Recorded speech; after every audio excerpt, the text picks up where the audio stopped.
dragged into the ventilator and they controlled the breathing of this agent. So this can happen. So medicine is a dangerous area, and you see how there are pros and cons of using AI, better data-driven decisions, treatment time is cut, there's a huge unnecessary hospital visits are cut down, but there are also some concerns. Concerns are, of course, as I told you, all this, plus our staff are becoming increasingly, difficult for us to ask them to adapt to AI. About 2 or 3 years back, if somebody came and told me, administrator, that you should use this AI methodology in the hospital, I would have been against it. Now I got convinced. To convince the senior doctor especially is very, very, very difficult. So this is also going to be another problem for adaptability. There's a concern that there'll be unemployment and doctors. That's not true. But I think one of the important things, and this was I was actually discussing with Chaudhary just recently, that for us, the major advantage we have in this country is the data, huge amount of data, 1.4 billion health point data. Can you imagine? No other country can have this, except China probably. And this data is a strength. If it's a pure data, integrated, put into AI systems, it's going to be a major help that's there for us. And I think this, of course, you are better at this, saying that the whole AI is going to add 15 trillion to the world economy. And the greatest impact is going to be in health field. AI in health is the future. I think for any startups, this is going to be. So the first century was steam power. The 19th century was mass production. 20th century was computing. And 21st century, I think, is the century of artificial intelligence. And of course, it's very important that we adapt. If we don't, like Charles Darwin said, it's not the strongest of the species that survives, but the most intelligent, the one most responsive to change. In fact, in 2009, if you look at how traffic was controlled in United States and other places, they used to have these helicopters taking pictures, relaying back, telling you, don't take NH19, it's packed now, take another road. And in 2019, it's been replaced by drones. As 10 years later, replaced by drones, as you can see here now. No pilot is there. In just 10 years, the cameraman and the pilot both lost their jobs. And this is going to happen to people who don't adapt to AI, especially in healthcare. So that's the reason why at the Asian Institute of Gastroenterology, we started this Institute of Artificial Intelligence, where we now have engineers from Google and other places, along with our doctors working together to create what we believe is the next step in medicine. In next 5 years, the practice of medicine is going to dramatically change. And the major part of this changes are because of artificial intelligence. Thank you once again for giving me this opportunity.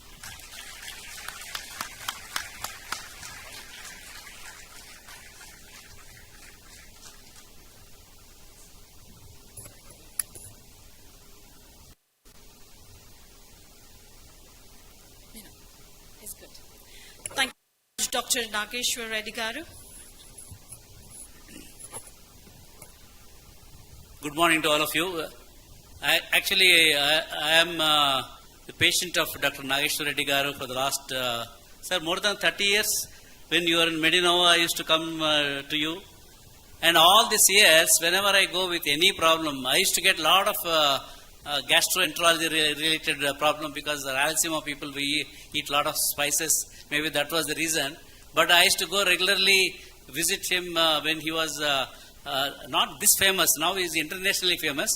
Those days when he had a small clinic in a small hospital called Medinova, a very unknown hospital. I used to go there, and whenever I go, he never used to prescribe any medicines and all that. He used to, with a stethoscope, he used to check up, and he used to tell me you have to do a little bit of exercise and all that this thing. Recently also, I went there to him, again using the stethoscope. After listening to his presentation, I don't want to go to any hospital where they are using artificial intelligence, because somebody can hack, and that may result in what all is going to I think if that scare is there, sir, doctors will not lose the jobs. At the same time, I think that they go to the hospital where less technology, more human touch. Do you think that that's going to happen, the way things are? Yeah. Thank you. I think this is a very important question. I think with this dramatic developments AI, it's very important that doctors don't lose the human touch. Yes. It has been shown very consistently that patients, in fact, when patients come to us, it's those patients whom the doctor has touched who recover faster than those who have not been seen or clinically examined. So you can have any number of AIs coming in and so on, unless this human touch is there. The computer can be sympathetic or empathetic to the patient, but it can never replace the human touch. I think there's some bond between the doctor and the patient, and because of the human touch that creates that bond, that can never, of course, be replaced. Thanks a lot, Doctor. Sir, Doctor, I have one more request. You are doing a lot of research in AIG hospitals these days, and also I have noticed Dr. Ravindranath Chaudhary also is investing a lot of money in the healthcare and all that. I see there's a lot of future for the startups in the healthcare. But unfortunately, most of the engineers who come from the tech background, they don't have the domain knowledge. How do we actually make a formal kind of this thing so that the engineers who have got the technology knowledge, they can work with hospitals like you? And is there anything that we can do in a structured way so that taking the data, taking your expertise, taking their expertise, we can provide the best of the best solutions for the entire globe. There we can create not just unicorns, maybe decacons, because everybody needs better healthcare. Is that a possibility? Yeah, I think again, what happened all these years is that doctors and engineers have been working in isolation. Even business people, the total isolation. They don't actually intervene and then talk to each other. That is changing now. I think engineers and doctors are getting together. I think example is the Global Innovation Hub that Ravi has created, where I've seen now fantastic new ideas coming up. Similarly at AIG, what we did was we started, this is the Aruku coffee coming in, just for people announce. I'm very impressed with the Aruku coffee. So what we have done is we now set up a combined groups with IIT, IIIT, Indian Institute of Science and so on, and we've now set up projects where we can come together as doctors, engineers, and what we found very surprising is the ignorance that doctors have about engineering and the ignorance that engineers have about medical part. So when you cover this, we find there's a dramatic value system that you can create, and already we are now got 4 important products which we never knew could come up, and very simple things which, so all this, the innovations and all we get from West, unfortunately we give them so much of value. We can create the same innovations in medicine at maybe 1/100 the cost with better quality. And this is the right time. I'm glad that these things are coming up because I think we can. Thank you, Doctor. Actually, sir, I want to propose a committee under the International Startup Foundation, a healthcare committee, where I request you to be the chair for that committee. And also I request all our doctors who are sitting in the front row, Dr. Ravindranath Chaudhary, Dr. Krishna Garu, Dr. Ramesh, Dr. Guna, and I see one more doctor, Dr. Srinivas. He looks one more doctor. So we want to form one ISF healthcare startup thing, maybe once in a month, a Zoom call and all that. What are the opportunities? How do we take these opportunities so that we can help? There are a lot of investors, Dr. Garu, they want to invest into the startup. Unless they have, they're solving the real problem, they don't want to invest in those companies. That's where I need your help. See that, I mean, we can not only identify the problem for the startup, mentor them, invest them, and take them to the markets. No, I think that's a fantastic suggestion. I'll certainly be glad to be part, and so many leaders here also, doctors.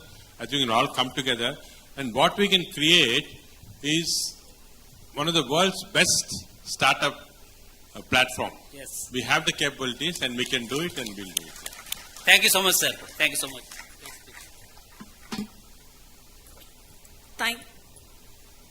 Sir, can we take some questions from audience if they have?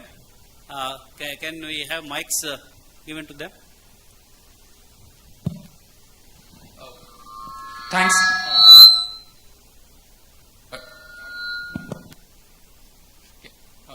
Thanks a lot, Dr. Nageshwar Reddy Garu. Actually, it's really impressive to see the kind of application of AI within actually looking at the applications, right? I mean, when I was studying in Cornell, I mean, this was at a stage where it was not commercially useful, but the kind of application and the kind of compute, it is actually helping quite a bit. I had one question, though, with regards to this. There's a lot of, on the productivity use cases, yes, there is no question that there is going to be a lot of usage and a lot of gain over there. But when it comes to the predictive use cases that you talked about, what about when you actually deal with false positives and false negatives, right? Because you're taking decisions based on those things. How do you actually deal with that? Yeah. No, that's a very important question, because what happens is now in medicine, unlike in other areas of engineering, precision becomes very important because you're dealing with the patient's life. One wrong decision taking based upon the data can give you, you can actually have somebody's life at stake. So I think the first important thing is data. The data should be extremely pure. I think it's a contaminated data which is not cleaned up, which is the result of mistakes happening. The second is the largeness of data. Unless you have, so there's so much of biological variability, and one of the arguments we hear against engineering systems or AI coming into medicine is this biological variability. Randomization, that is, everything is so random in nature. But if your data is very large, this effect also goes out. Then, so if you have pure data, if you have a large data, and if this data has been properly evaluated in a clinical setting, then I think you can decrease this mistake. You can't make it zero, but you can decrease the mistakes. So I think it's very important that these three things are done, and these three things can be done best in our country because of the largeness of data that we have. We can actually create this. Whereas in US, for example, Cornell would see a certain number of patients, you have all the data. The same thing in a cancer institute here, we have from Cancer Institute also, directors here. Cancer will see about 1,000 times the number of patients. So, but if that data is collected, then you can imagine the amount of information you can get. In fact, in recent last year, we're getting large number of requests from many companies in US working in AI saying, can we use your data? You have so much of data, can we? Of course, we refuse because we want it to be Indian. Can we use the data to actually mine this data to create products which are going to be very pure? So I think this is going to be an issue, and we have to be very careful. And that's the reason in one of the cons I put it up, that we have to be very careful in evaluating all the data completely. Thanks a lot. And on this regard, I do want to partner with you if there is an opportunity, because we are actually have a foundation called as Quality Engineering Foundation, which can help you with Sure. that. Thank you. Do we have? Good morning, everyone. And most important, the legends of the legends sitting on the head table. I have a proposal. My name is Guna Mupuri. I'm a physician from Jamaica, West Indies. I'm here to speak on the round table in the next half an hour. I just want to make a donation, both intellectual and biological donation, a property that belongs to me. So you all know that Massachusetts University has collaborated with University of Alabama, Birmingham in the United States. The two universities collaborated. They've started a new program called AI in Medicine. Fortunately, my one and only daughter, Meghna, she's a physician. She became the first cohort of students in the world to get educated in AI in medicine. I would like to donate my child to the new committee if you wish to have her. She's currently in New York doing her first year of medicine, internal medicine, switching to radiology, and she's going for interventional radiology. She started with AI in medicine. I would like to give my kid to the committee if you wish to have her. Sir, you met her in Jamaica the other day when you all came. Meghna, please take her. I will give her for adoption to Dr. Reddy Garu and Chaudhary Garu. This is my donation. This is totally different from the conversation. Okay. Yeah, I think that's also very important, that what we require a large infusion of young, smart people into this, because they are the ones who are going to think differently and change the direction. All of us at a certain age get fixed brains. You can't think laterally very much. So we require this group of people. Do we have any other questions? No. Please go ahead. Can you give another mic to him? Good morning. So first, Doctor, I want to thank you for setting up AIG. I have been getting treated for the last 2 years there, and it's been, like you said, the empathetic and the human touch that has actually helped me recover. So thank you for everything you've done.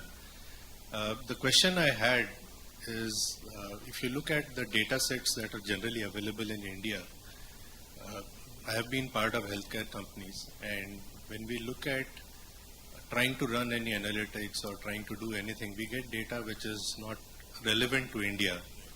And just I think about a week back, Mr. Chris Gopalkrishnan had said that we are working on the first data set of 50 patients for cancer that has everything related to them.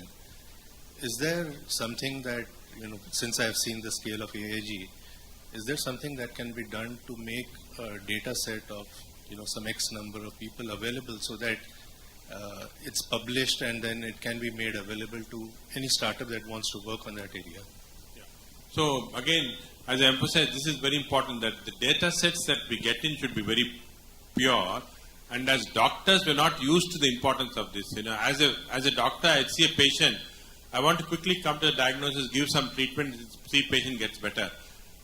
I don't go very laterally into what is the patient's family history, what is the blood pressure, did his father have some genetic problem, did his mother have a blood pressure. So all the data would become very important, because if I can get 10 data points of different things from the family history, I can actually predict that this patient is likely to respond to this way to the medicine. So I think we are now starting to gather the data, and we did something very interesting. In fact, we did this AI with genomic analysis, where all patients coming into AIG using more than 4 drugs, where then the genomic pathway was done. We applied AI and found that in 40% of the patients were using the drugs in a wrong way. For example, a cardiac medicine called clopidogrel in some patients has to be used once a day. In another patient has to be used once in 3 days. Otherwise, the effect is not very good. So all that we found. So I think it becomes very important that we start gathering this data, and we have large numbers, as you rightly say, and we're trying to get this pure data. The biggest problem is the mindset of the doctors, to get into this and see that they put in this data in a proper way. And we have to overcome that hurdle. We are working on that. It takes time. Thank you. Thank you. Yeah, hello. Thank you. It was a great information. And the politician you described, the Russian, is Navalny, and he came to Charité, Berlin Hospital, where I did my doctoral degree in 2005.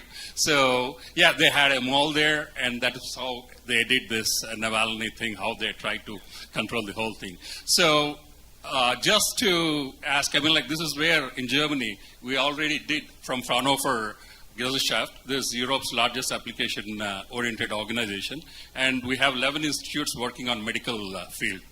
Here we have a medical twin, digital twin, but the biggest problem we are facing there is about the data, GDPR, privacy laws. So this is where I feel if we have something big here, the great data and the pure data, they have the pure data, but the problem is GDPR compliance. So this is where we are struggling how to put them into the commercialization. I'm into the commercialization of healthcare technologies.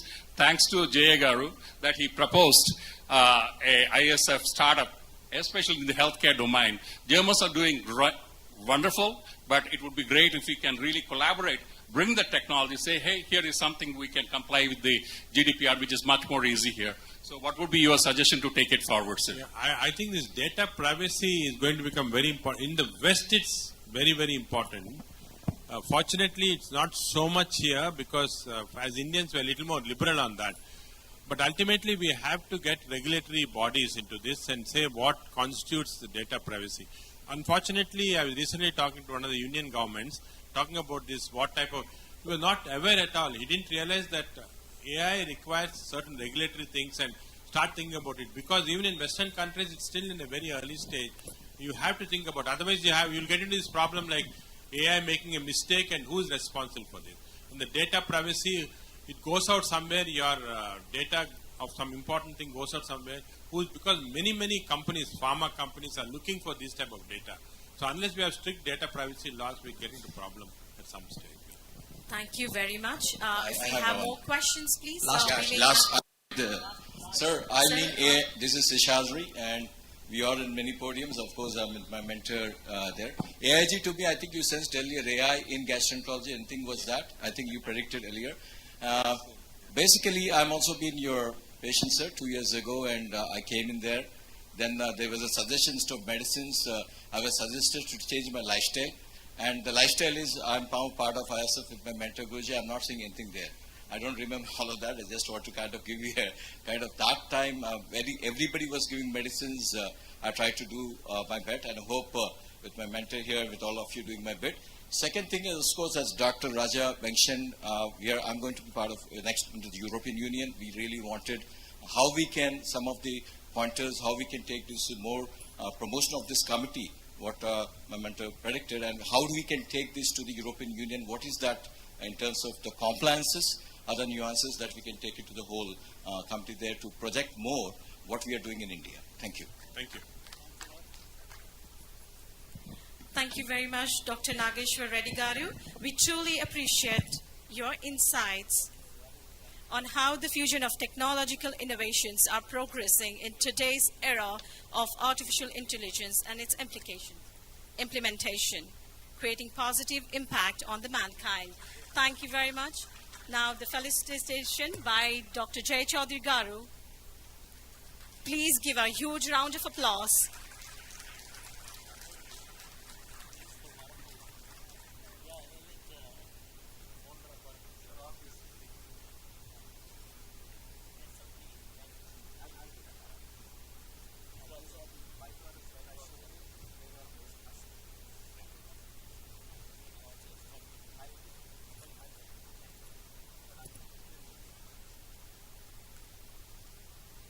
Thank you very much.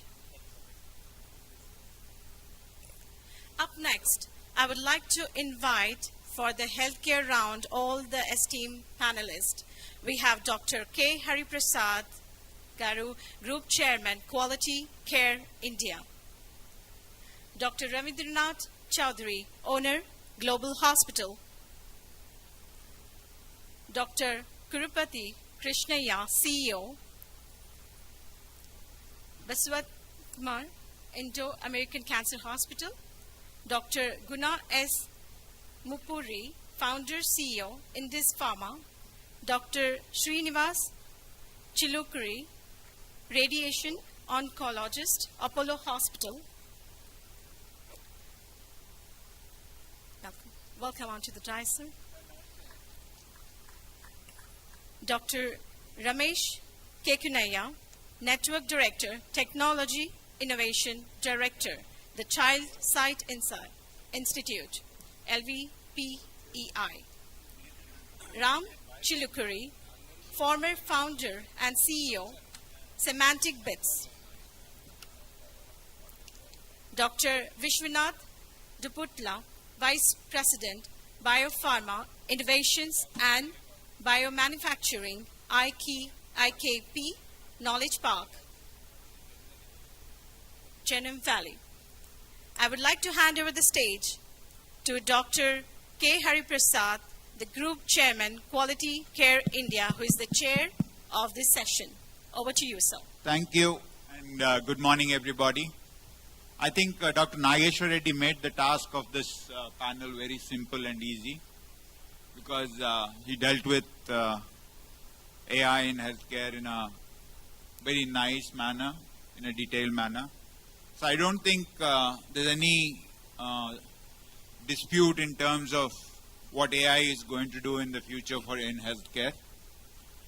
And the time that we spend, I promise that we'll get help in getting back the program on schedule by finishing early. So I think instead of going into the details of the benefits or the applications or the use of AI in healthcare, we have some of the biggest stalwarts in healthcare and tech right here on dais. We would probably be spending the time better if we try and identify the challenges that we're going to face and try and probably suggest some of the solutions for these challenges. And some of the challenges are the data. India has data like no other country has. But it's the quality of data and the way it is collected and the way it is stored. That's the first challenge. The second challenge is the ethics. The third challenge is really the data privacy. We spoke about how some of the most popular and powerful figures in the world's health data is all over the world. So they had data privacy. And then how, in the solutions, how can regulation help? How can collaborations help? And what is to be done to make sure that we maximize the benefits of AI in healthcare? That would be probably the best way to deal with in the next 20-25 minutes as we take this session on. And I'd like to start, request all the panelists to talk about the challenges and also talk a minute about the solution that they feel which would work for these challenges in terms of applying AI and innovation to healthcare. We'll start with Dr. Ravindranath Garu. Good morning, everybody. First of all, I would like to thank the organizers to call for the HealthTech Roundtable, especially Jay Chaudhary Garu. Well, I think we are now Global Innovation Hub. We are doing some innovations using AI and all. Biggest challenge is the data. We have 1.4 billion population. The data data can be a gold mine for the country. And we don't have good data. We don't have EMRs. Many hospitals have a so-called hospital information system where there is a lot of clinical data is missing. We are actually setting up some health exchange on our data to anonymize the data and work with some of the hospitals, and we are seeing the data is in very, very poor state across even some of the good hospitals also. They may have few data, good quality data, and many other things are missing, like Nageshwar said, family data or family history or previous histories. Many things are missing. Many of them, even if you want to digitize the data, existing data, they're all written in a handwriting. You know, the doctors have the worst handwriting. That's a big challenge. And no matter what computers and all convert this handwriting also into the digital data, they're finding it very difficult for Indian doctors writing. So I see, at least prospectively, every hospital should take it seriously on data collection, and the doctors also should work together, work with the organization to make data. That is going to be the repository for the future of healthcare in our country. I see that is the biggest challenge. Second is mindset change among the doctors. AI, whether we like it or not, is going to play an important role, as whether we are in it or we are out of it. One of the two things that are going to happen. We have to do that. That is another challenge we have. I think the Data Privacy Act, I'm hearing that recently there was a act has been done by the central government. There is a lot of stringent rules on that. Again, there is a lot of doubt about who owns the data, whether it is the hospital or a patient owns the data. I understand the patient consent is very important for using the data, according to the recent Data Privacy Act. If that is the case, I don't think we have taken any consent or we are taking any consent from the patient to use the data. These are all big challenges we have, but AI is going to be a big area to improve the healthcare, not only its efficiency and predictability and precision medicine, personalized medicine. All these things are going to change the way, as Nageshwar said, somebody may be using a drug once a day, he may not need it. So these are some of the challenges which we'll face once we have genomics and personalized medicine and precision medicine. And again, now we are coming to genomics era. Each patient gives a terabytes of data. How do we store them? How do we use it for analytics? The huge computing power is required, storage required. All these challenges we need to address And once we address as a nation, I'm telling you, whole world has to depend on many AI models which we train because we have such a large data on diseases.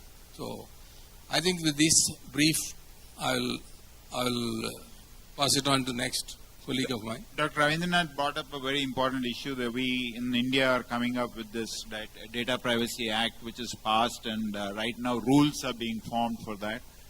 So I think if anybody is aware of the act and if they've got some insights into it, I mean, I think this would be a great opportunity to give suggestions. On the medical front, what are the suggestions in terms of what could be the rules? How would it help? I mean, a lot of these acts which come up or a lot of these regulations which come up tend to become roadblocks for development, roadblocks for implementation and innovation. So is there something which, I request you that which we can request the government in terms of forming rules which will facilitate the use of data in a proper manner? Yeah, certainly, sir. I would like to add one more important thing on the data collection. At this time, the data that is available is only few centers of excellence in an isolated way. The data that is collected in small centers is not going to be all that respectable data. So that's the reason why many of the publications that go from this country are seen with a lot of suspicion. Because if you take a small center and then publish that and saying that this is universally applicable, they tend to be wrong. So my suggestion there is that it got to be some kind of compulsory that all the institutions, all the hospitals must enter into that. For example, in cancer registry, only few hospitals report the incidence of cancer. In a vast population, if you have 10% of them comply with the regulation, and you can't just say that this is what the accurate figures are. So one important ingredient in that is that's mandatory, compulsory, that we have to capture that data. That, unfortunately, at this time at a very early and primitive stage compared to the many developed nations. Second, on the AI side, I think there's a huge gap between the technology industry and the doctors. It happened many years ago in the developed nations. For example, if you want to develop an operating table, in this country, an engineer makes a table. When surgeon comes try to operate, it is no way close to his usage. Whereas elsewhere, there is a close relation, close working together between these two and come out with a better product. That, I think, is just beginning to happening. And same thing in AI and the techie industry. That gap should be really filled shortly. Therefore, we will build up all that robust information and then quality products. Third is the adaptability. Vast majority of the doctors, even youngsters, are reluctant to adopt all this technology. So that again, a lot of things have to be done in that. Unless they go forward. For example, I face a lot of problem in telling doctors to go for electronic medical records. There is so much and inadequate data. And unless in the law it is made as a mandatory that every hospital must comply, it's going to be inadequate data, and therefore the outcome is less respectable kind of information. Thank you. We have somebody who has just donated his daughter to Dr. Nageshwar Reddy, who can get in a foreign perspective because he comes in from Jamaica and doing a lot of wonderful work there. Dr. Guna? Good morning, sir, and all the panel members and all the audience here in the ISF network. Thank you again for giving this opportunity. Sir, I have a second bidder for my daughter. Ippude Annagaru, Dr. Ravindranath Chaudhary garu said he will take my daughter with her. Competition right now. It's not a competition. I need to tell the audience and all the panel members here, it's such a fortunate day for me in my life. I'm going to say that I'm the youngest of the cohort here because my senior colleague is here. Then my senior colleague is there. He follows him and I follow him. We are from the same school of medicine, Sri Venkateswara Medical College. It's such a great combination here to have all of us here, 3 generations. So coming back to the discussion here, I'm going to completely divert and I'm going to disrupt this conversation totally completely from what you are talking. I'm going to focus more on AI and AR integration into medical education, not the clinical therapeutics, because I moved away from mainstream medical practice many years ago. My focus is on healthcare and medical education. I came to India in 2003 to establish a medical school, but I got enlightened that we are going back to brick and mortar, the same school, what he studied, and we all studied. So we want to bring some innovation and some disruption in the way of how the art of learning medicine. What we did is, we have amalgamated AI and AR into medical learning. It took 20 years for me from 2003, today is 2024, we are starting our own medical school on this Vijayadashmi, which is another 10 days from now. This school of medicine, I call it as the Tesla of the Caribbean and Central American medical schools, because we no longer use human bodies to dissect. Whereas in India, I was at another school on Tuesday, a very famous school in Andhra Pradesh. Babu Maku ikkada dead bodies kodoledanar. The point what I am making here, when the dead body is embalmed for dissection, the arteries, the veins, and the muscle, everything, they lose their real character. What we need to preserve is the real character for the students to learn anatomy from day one. A strong foundation is what I believe in. So I invested heavily into AI and AR. I went to Cleveland Clinic, Case Western Reserve University. I took the IP from them, where my children are going to be using the headgears with an immersive experience. Each lens costs me $4,500. This is what my student is going to use in the classroom, along with the lecturer, to learn the human body and anatomy. Likewise, we got the world's first virtual dissection table, the size of a dining table. It's an iPad. You can peel from the skin to the bone in a fraction of a second. I can put it back. And you can cut the body 1,000,000 times. And the beauty with that is the integrated learning. What it comes with is, you learn anatomy at the same time, you start the heart beating, you learn the conduction system, you control the ECG, and you read the pathology. So anatomy, physiology, the pathology, the basics are there integrated at the same time. So this kind of product, when they come out, they're going to be the real futuristic medical experts. They are going to be geared for the future. So this is what we brought to the table. And now, on top of it, what I want to do is, I want to bring this kind of awareness in India. I was here in July, I gave a few TV shows, how to bring the awareness among the Indian parents especially children going to other countries and getting some degree. No, we don't want some degree. So we're going to do something. We're going to bring this technology-driven medical campus, satellite campus from the Caribbean into India. That's what I'm working on now. That's why I would like to associate with all the experts here. Let's establish a campus and a campus kind of atmosphere here, so that we can produce the best doctors in the world. The reason being, we talk about 1.4 billion people in this country. What about in the United States? Prior to the pandemic, Association of American Medical College has produced the data. They needed 29,000 doctors over the next 10 years. But after the pandemic, they need 1,29,000 doctors. Where would they get from? We need to supply them. So there's a huge demand and supply there. But it's a technology that's going to drive this market. This is where we're into the integration of technology and all these things. This is where I want to speak, emphasize about my own daughter. I did a lab scale experiment with 2 kids. I have 2 children, a boy and a girl. And my daughter became the first cohort of students in the world to do AI in medicine at the University of Alabama, Birmingham, where I was formerly a member of the board. And my friend and the Deputy Dean of Medicine, Dr. Rubin Pillai, a 4th generation Indian from Madurai, he collaborated with the Maastricht University in Netherlands. They brought AI into medicine. She became the first batch of students there. So, and she did it in radiology, which Dr. Nagesh Reddy Garu said. And that's where she's heading now, for radiology with AI-driven radiology and interventional radiology. So this is something that we need to take this into the Indian soil. But I cannot speak much on the regulations because I've been away from home for 32 years. But I will follow the footsteps of the leaders like you all. Thank you. Thank you, Dr. Gunna. You're doing some wonderful work. Congratulations. And Chaudhary Garu, I need to go somewhere else because there's some other event. I just requested Dr. Ravindranath to take over. So thank you so much, sir. And thank you, everybody. Thank you. Thank you, Hariprasad. Well, I think, would you like to add your perspective on the... Sure, sir. Thank you.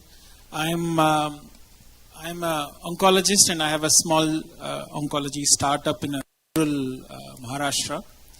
But I'm here in the capacity of an oncologist and a physician, essentially. And I'm sorry to sound a little bit pessimistic. And before I express my pessimism, let me say a disclaimer that I'm a big fan of AI and I am a big user of AI. I'm using some tools to develop AI models. But having said that, we are very, very far away from developing our own models. And I think in the next 5 to 10 years, we'll be adopting more Western machine learning algorithms rather than our own, especially clinical decision support system, which Dr. Nageshwar Reddy Garu alluded. So most of the models will be Western models unless we develop our own. And how do we develop our own?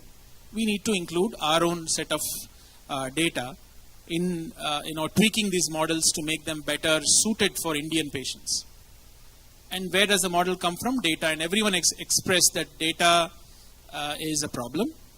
And I think there needs to be a disruption in data capture. I think we are very, very far away from that. Where do we get data from? The busy practitioners. And where are these busy practitioners sitting in? They could be sitting in a village. They could be sitting in a town. They could be sitting in a hospital. They have no time to enter data electronically except scribble a few things on the paper. So that will take us nowhere. So data capture needs major disruption in India, which is suited for India, Indian markets, Indian doctors. And that I hope some of you bright minds will take this up in a big way. The other point of data capture is also from patient. If the patient volunteers himself to give data to someone, of course that will not be a very technically good data, but that is something which we can think of. So basic disruption in data capture, number one. Number two, we have not integrated, we are talking about all these models from big hospitals like AIG, Apollo, Care and other global hospitals, which is nice.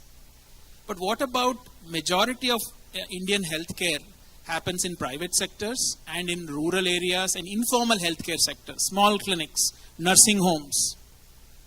Where is the data coming from there? Most of 80% of patients are going there. So I think we need to integrate them into the mainstream and only then we will have useful data.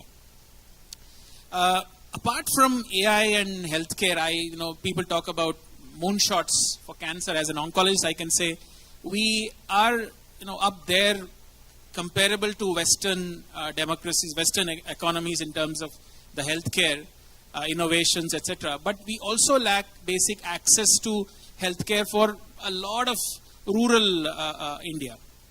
So I feel that I would encourage and motivate, healthcare startups to look at rural India. There are no dearth of patients. There's no need to market your product if you can go to healthcare, to rural areas, because you will be the only one offering some value to a rural population. So I feel, we need to focus there and we need to close that last mile gap. Number three, of course, as we speak, AI is one bit, but we still are importing a large number of healthcare technologies, CT scans, MRIs, linear accelerators. I'll give you an example of linear accelerators. There are about 640 districts in India, and less than 100 districts have a linear accelerator. That means a person who is diagnosed with cancer, 60 to 65% of those patients require radiation therapy. I'm just giving you this as an example. 60 or 6 out of 10 patients or more than that require radiation therapy, and they have to travel to another district or another city to go for this particular treatment for cancer. They will leave their work, spend out of pocket, even though government may be reimbursing or their company may be reimbursing the entire cost of the treatment.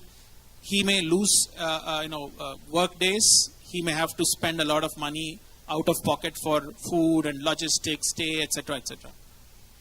So it's a big burden on families to come out of their own, locations, homes, to visit other places to go for these treatments. Another problem with treatments for cancer is they are very prolonged. As you know, they may take a few months to complete the treatment, and this puts a big burden.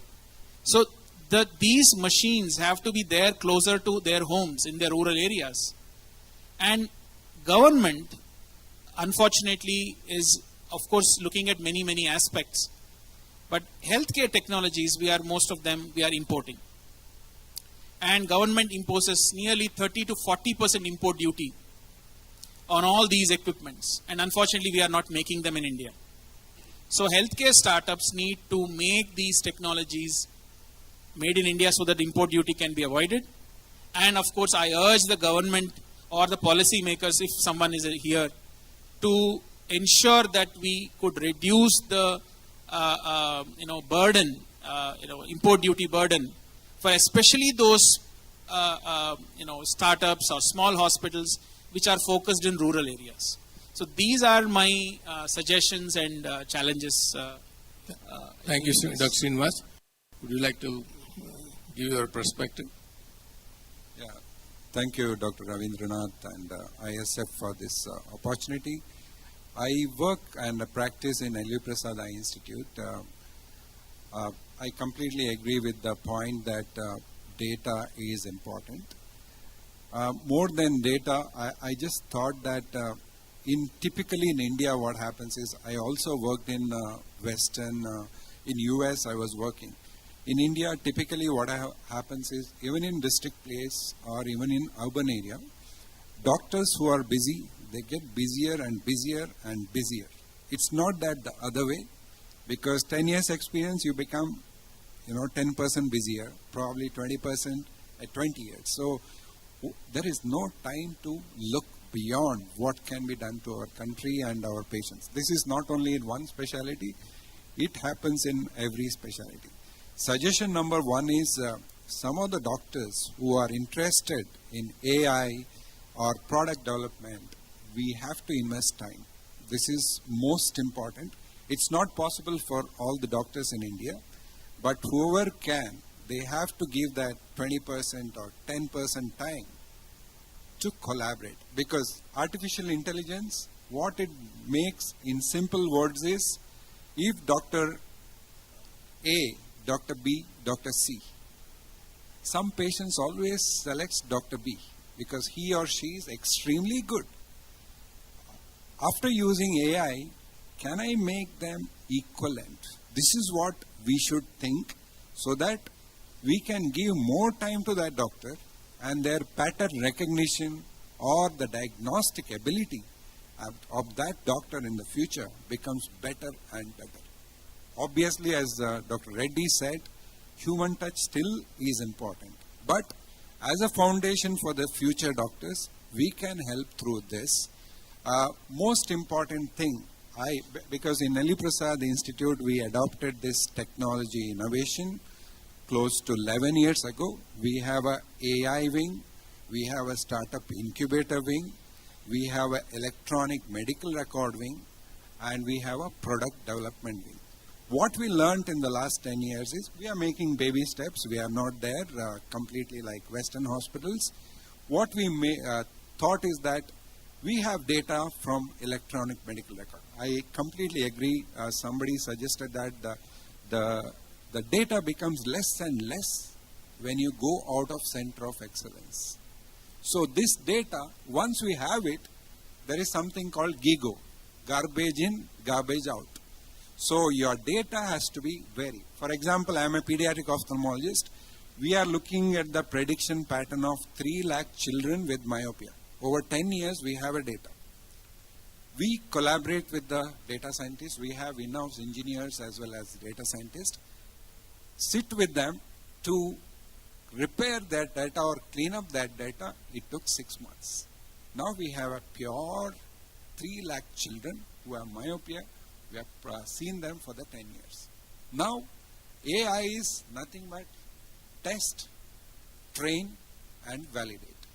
Test, train, validate. All these things are very important. So finally, I think AI is going to be there, but we have to go through these challenges and come out. It's good. More and more people talk about it, and my only suggestion is collaboration.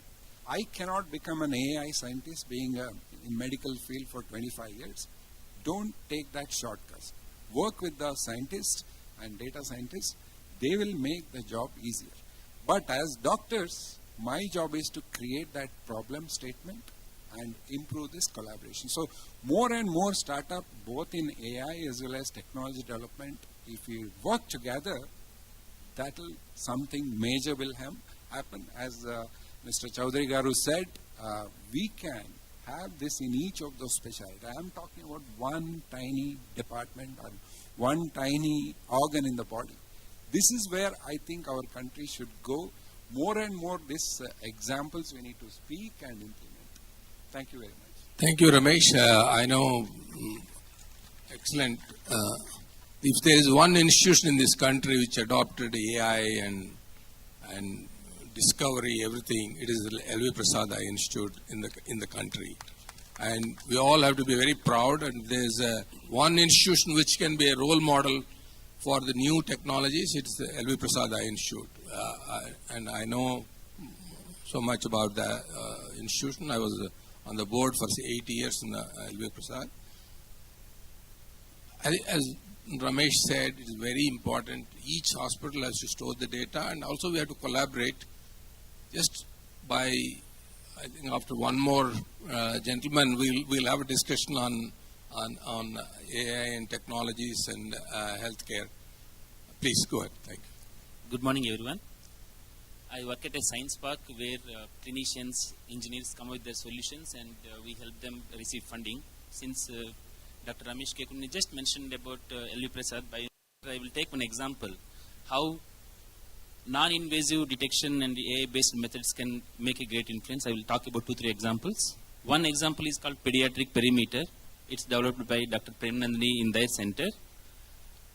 So what this does is, just based on the visual perimeter, how the kid is recognizing. I'm talking about, pediatric population. A 3-month baby brain development can be directly correlated and detected, and they have done tested in L.V. Prasad, Visakhapatnam, and multiple centers, and amazing, more than 95% of accuracy. So my suggestion to all the engineers and doctors who are working in this, yes, there are problems from the regulatory side, but actually all these regulatory problems, what we are seeing is opportunity, and the regulator is trying to de-risk all your risk. A doctor or an engineer developing that, if there are no defined rules, it always, the liability comes on to these people. So once these doctors are talking to the regulator very early on, it actually helps them. I will talk about another example. Again, L.V. Prasad Institute helped the engineers who developed this solution. This is called Logi.ai. And 3 state governments do their cataract screening camps, and there is a 30% increase in the patient follow-up. This company is run by 2 young engineers.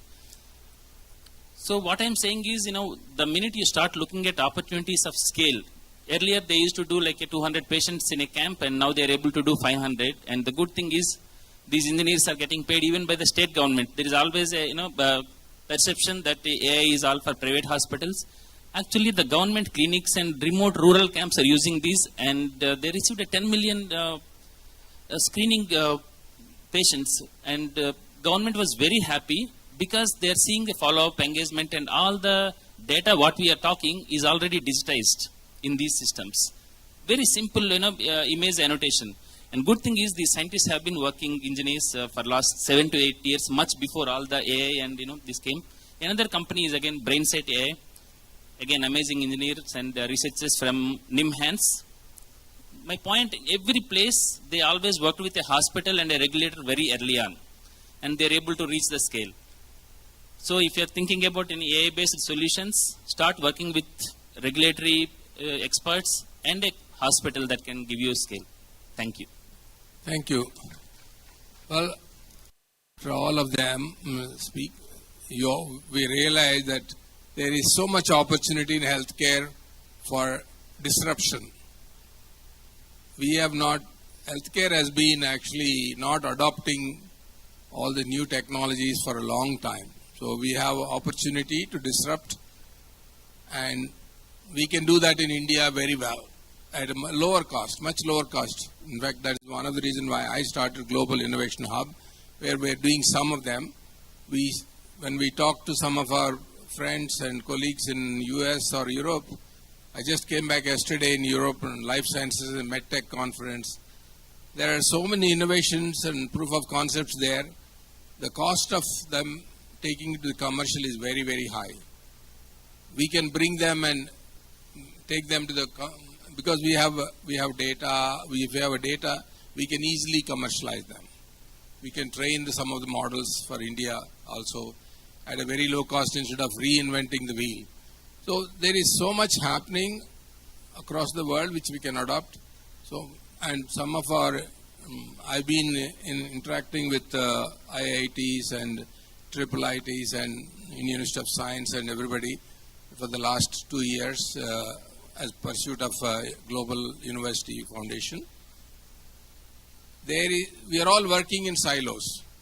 Time has come. We need to work together. Whatever ideas you have, identify.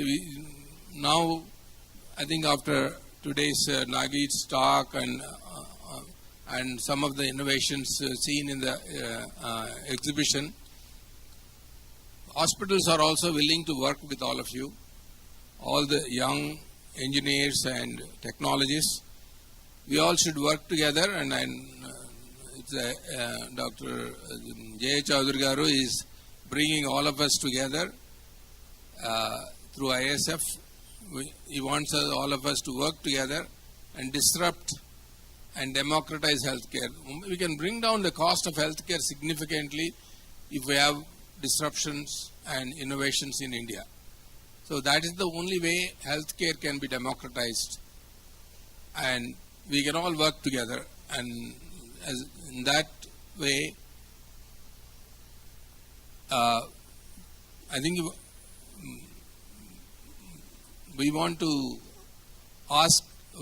We want all of you to ask questions so that we can have a good discussion rather than we talking what we know.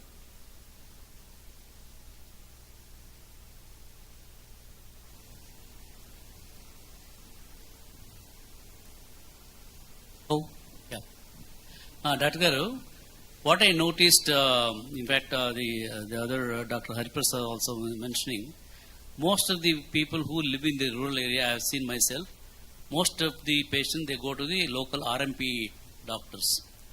Whatever they say, that's a dictum for them. I mean, they just follow, I don't know, they don't go to the MBBS doctors, MDs and all that. Most of the people, they have more faith or belief, I don't know what it is. But what is happening now in the village, these RMP doctors have got some linkages with some corporate hospitals. They send them whether it is required or not required.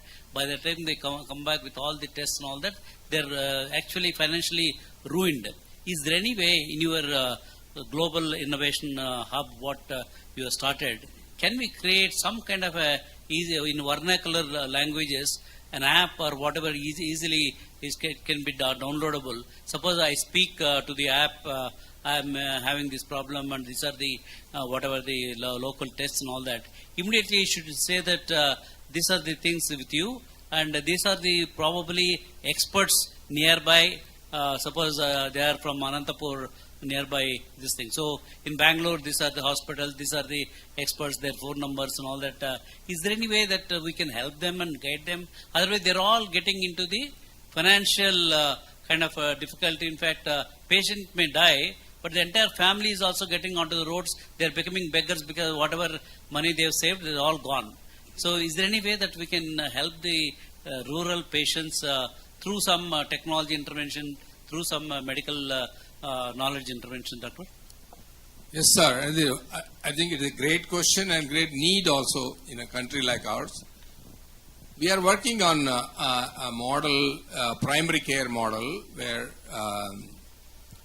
a lot of work is done by AI and basic doctor, the point of care tests and some of those things.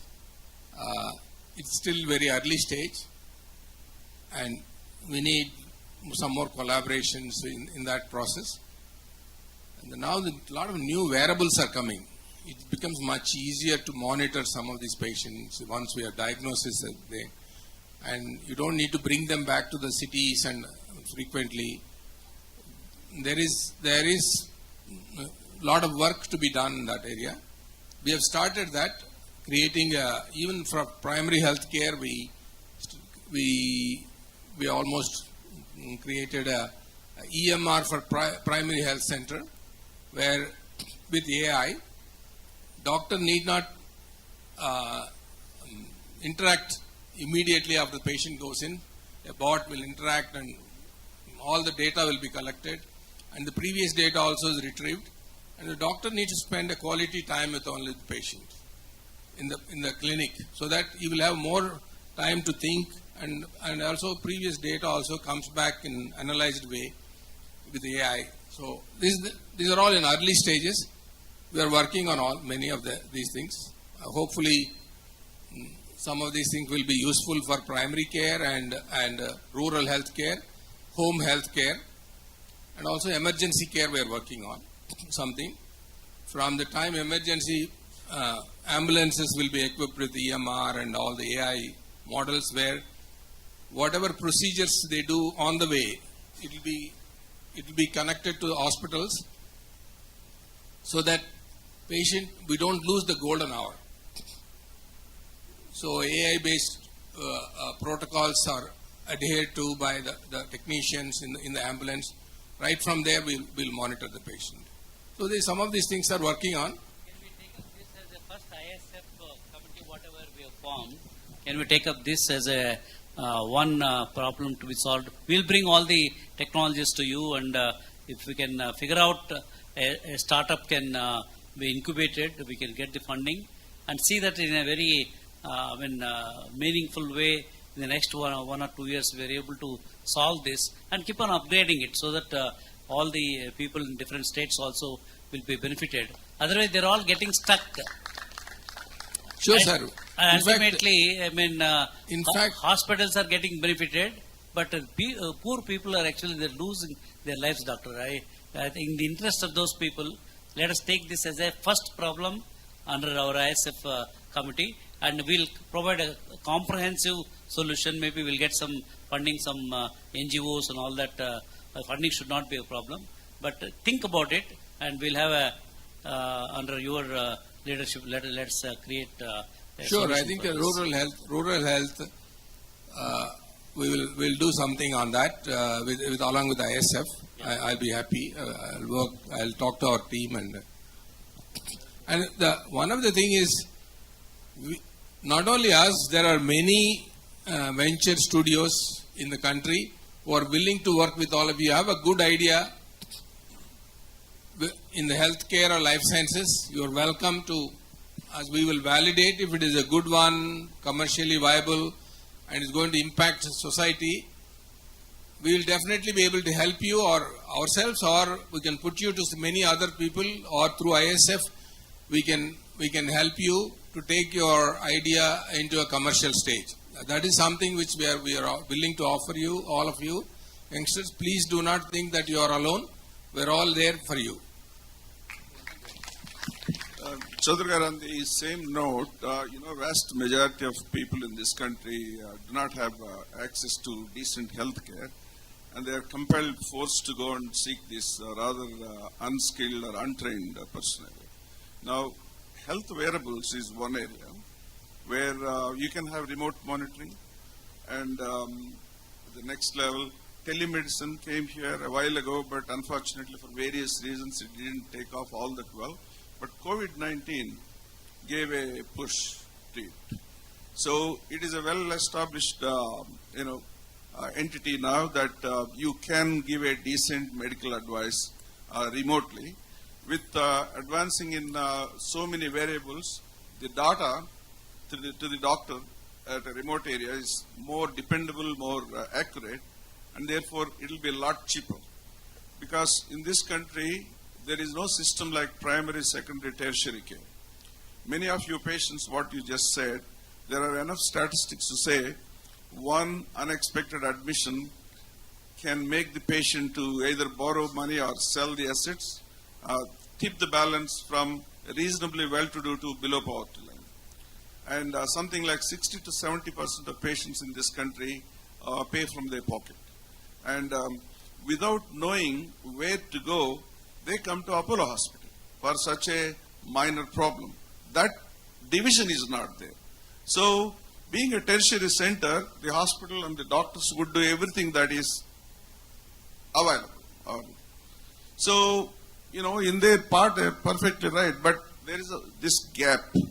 And your technology can help in deciding the patient where to go and whether to go or not. And many times some automated answers, AI can give that and give the warning when to go and seek the doctor. So that's one thing that we desperately need, and we can certainly lead, and whole developing nations all over the world are really looking at us to come out with that kind of effort. It's very well workable now, and there is enough technology, and all the techies should really focus more on that area. And therefore, this remote monitoring is more dependable. The second part is with the aging population, you know, the elderly man and woman regularly need to go to doctor just to check their blood pressure and to get some advice, which is again very, very difficult. A lot of gadgets can be set at home or to the patient, and therefore majority of the times they can get the answers there itself, and only to go to the hospital when it is absolutely necessary. Yeah, I think one second. There is a lot to be done in the rural area. That gap between the rural and urban divide, you want to close that. Mobile health, remote health, home health, point of care testing, and we need to capture the data of all these things so that, thanks to ABBA, I think ABBA is doing a lot of good work. I think if that health card comes for everyone, like Aadhaar card, I think if they are also giving incentives to the both doctors and even the data companies to 20 rupees per recruitment you do. I heard ABBA is going to give next few months, they're going to spend almost 60-70 crores on that. So there are so many things happening in the country. I know we are all restless and we are all in a hurry that everything should happen overnight. I have come back to India in 1990, where we were in healthcare and where we are today. I think there is a tremendous growth in healthcare delivery outcomes in the country, especially last 2 decades. The total change in healthcare, the way you have the best healthcare available in the country for a fraction of cost, whether it is a cancer, whether it is a heart surgery, whether it is a liver transplant, whether it is a kidney transplant. You have anywhere in the world, 1/10 cost you will get it in India in highest quality. That is something we all have to appreciate. I know we are a large country, 1.4 billion we cannot solve overnight, and also our economy is growing. So I see in the next 10 years our economy grows double or triple. That is where you will have enough money to bridge this gap. In the meantime, we need to do the disruption, technology disruptions with all the younger people. We're all there to help. ISF is there to facilitate. We can probably bring down that time, shrink the time, and rural health becomes better and better as we go along. I don't think we are going to see overnight change. We need to keep debating and disrupting. That is the only way. You want to say something?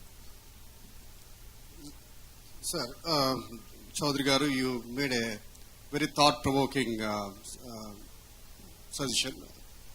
This is where my headspace is to add, give some validation, which will be for further consideration, if it's all worth it. I would suggest to create an octagon kind of a network. Simply, let's look at a spider web. The way how the spider keeps the dots, and keeps weaving it, and you have so many lines. Nowadays, you have so many gadgets that have come. Many of them, they have at home glucometers, blood pressure monitoring kits like that. Not every one of the family in the rural communities are empowered with either the knowledge or the equipment that's desired. What we can do with your initiative through ISF, we can create those kind of dots and weave a network. In every village, there are many gadgets that have come, the painless and needleless. With the touch monitor, it will tell you what's your blood sugar. With the touch, it will tell you what's your blood pressure. With the finger touch, it can also record your ECGs. So that ECG will tell you whether you are having a chest pain that's going towards a heart attack or whatever it is. If we can empower these villages with those 3 devices with touch, that's more than adequate at the early stage for them to know what's going on with that particular product. Mostly, these are chronic illnesses like hypertension, diabetes, and leading to heart attacks and strokes. That's where the focus should be. I mean, you have this one with the AI or the intelligence and or the technology. When they touch it, all these devices must be connected to one nodal point. So that nodal point will relate to another central nodal point as a center of the hub. So in such a way that these nodal points must have a nurse, a public health worker, who can quickly get this, SMS or messages, whatever it is, or WhatsApp. Then they can relate to the doctor who is connected to the network. And also you must provide in those villages, every village must have a center, like you must have a center there where they can go. A basic education must be provided to these volunteers in the village. If the recording is saying like an early stage of a heart attack, just give him 4 aspirin tablets, give him 1 clopidogrel or 4 clopidogrel tablets, and calm it down. So this kind of basic education will prevent a lot of deaths, and also this nodal connectivity will bring to the center of excellences like the bigger centers and the bigger institutions.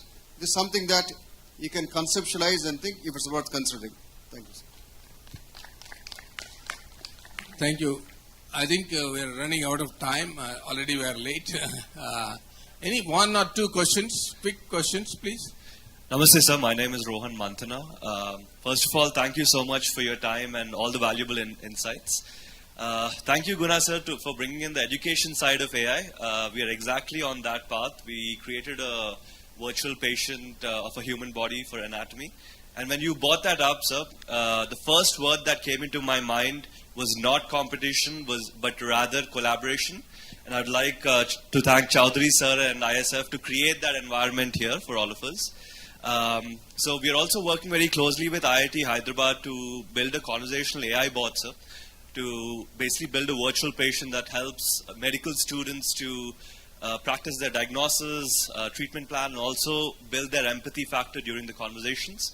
So my question, sir, is now that we have these products, when we go to the market, how do we approach the market? Should it be top-down where we go up and try to convince them to integrate it into the curriculum, or should it be from university to university? So, yeah, that's my question, sir. Okay, thank you, Ma. Very nice question for the educators. Again, I want to emphasize on a strong foundation. Basics is important. That's why they produce better experts to go forward. In this case, what I will suggest you is, there are many companies that are doing this kind of simulation labs and all that are extraordinarily expensive. And an average of 1 crore, $250,000. But I will suggest you to go to the startup schools like us. We are a startup now. So the basic schools, and start your product from there. And you build it from there, you can get your value for your product. And that's how you penetrate the market. Thank you.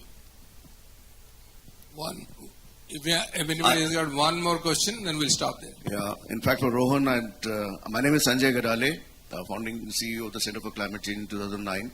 And in fact, I miss Hari. Hari is my classmate from school. We have done a lot of other initiatives at the ground level, basically to achieve the ability of healthcare and services to reach to the common man. I'm very happy, Dr. Ramesh.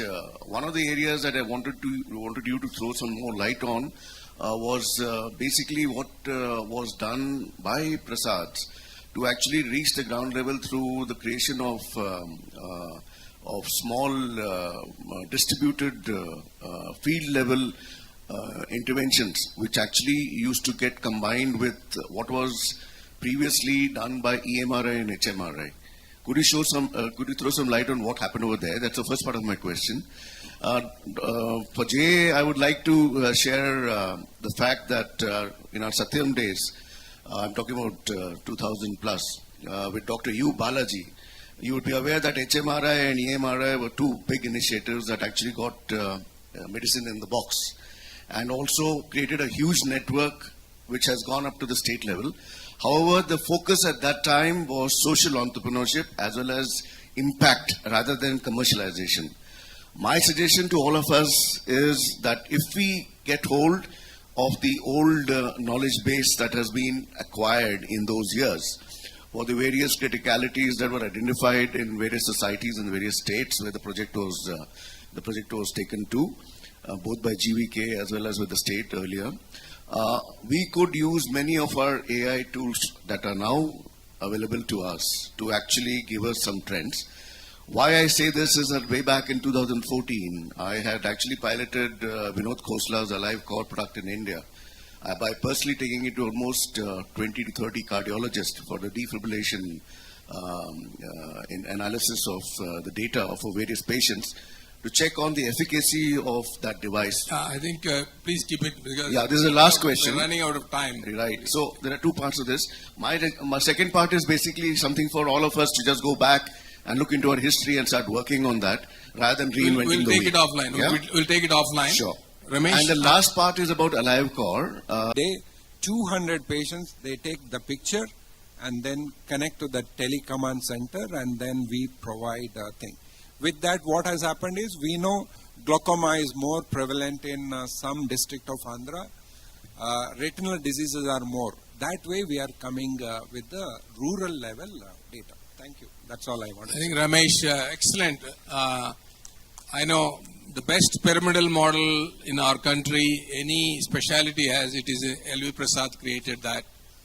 And I think cancer, you can do that, at least in both Telugu states you can do that. There is Basavatarakam, Indo-American Cancer Institute, Krishnaya is the CEO for that. There are many things we can do. I think together we can all do a lot of things. The disruption is the order of the day. I think ISF is a good platform for all of us to work together and make it great for our future generations. Thank you. Deepest gratitude to all our esteemed speakers of the HealthTech Roundtable for your valuable insights. Please give them a huge round of applause. To felicitate our distinguished speakers, I would like to have Dr. Jay Chaudhary Garu, founder and chairman of the International Startup Foundation.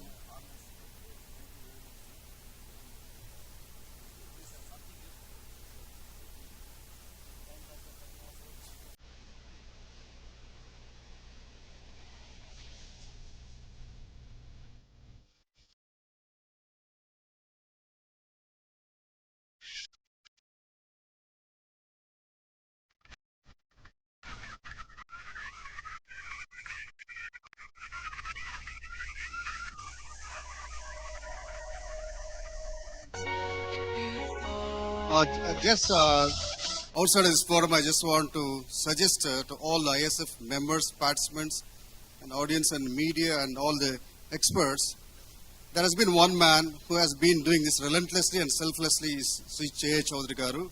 I do not know how to measure on a scale his magnanimity in bringing such kind of forums together. Did we ever think about this gentleman deserves a Padma Vibhushan?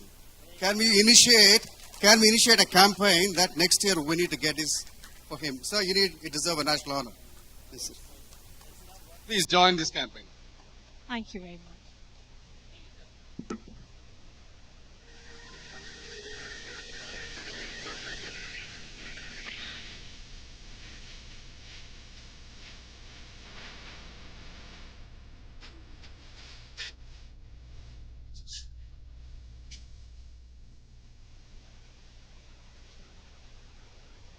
Thank you very much, sir.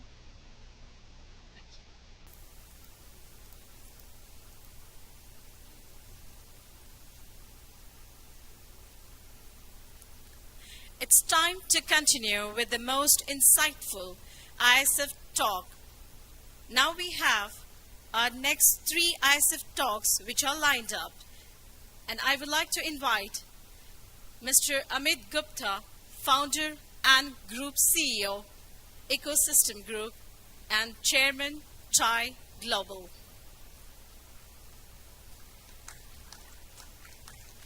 Please give him a huge round of applause.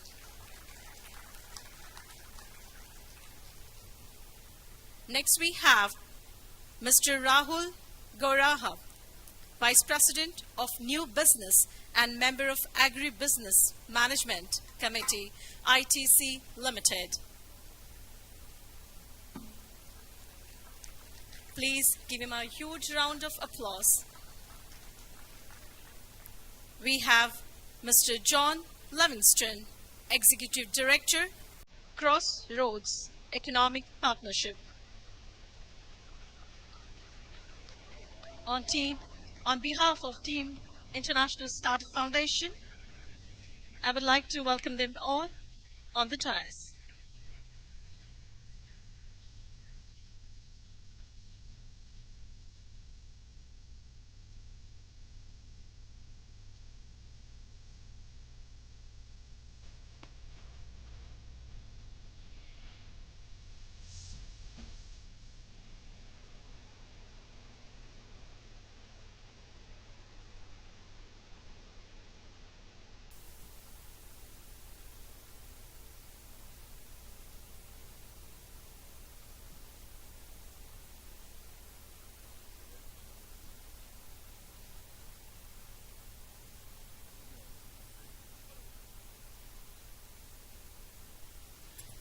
We would like to invite the founder and chairman of the International Startup Foundation, Dr. Jay Chaudhary Garu, on the dais, please.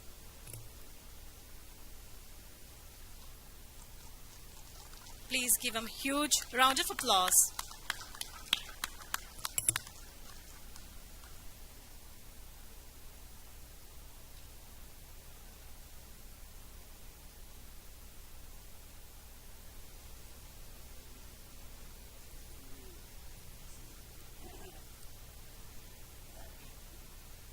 Now, I would like to invite Mr. Amit Gupta, founder and group CEO, Ecosystem Group, and the chairman of the TAI Global.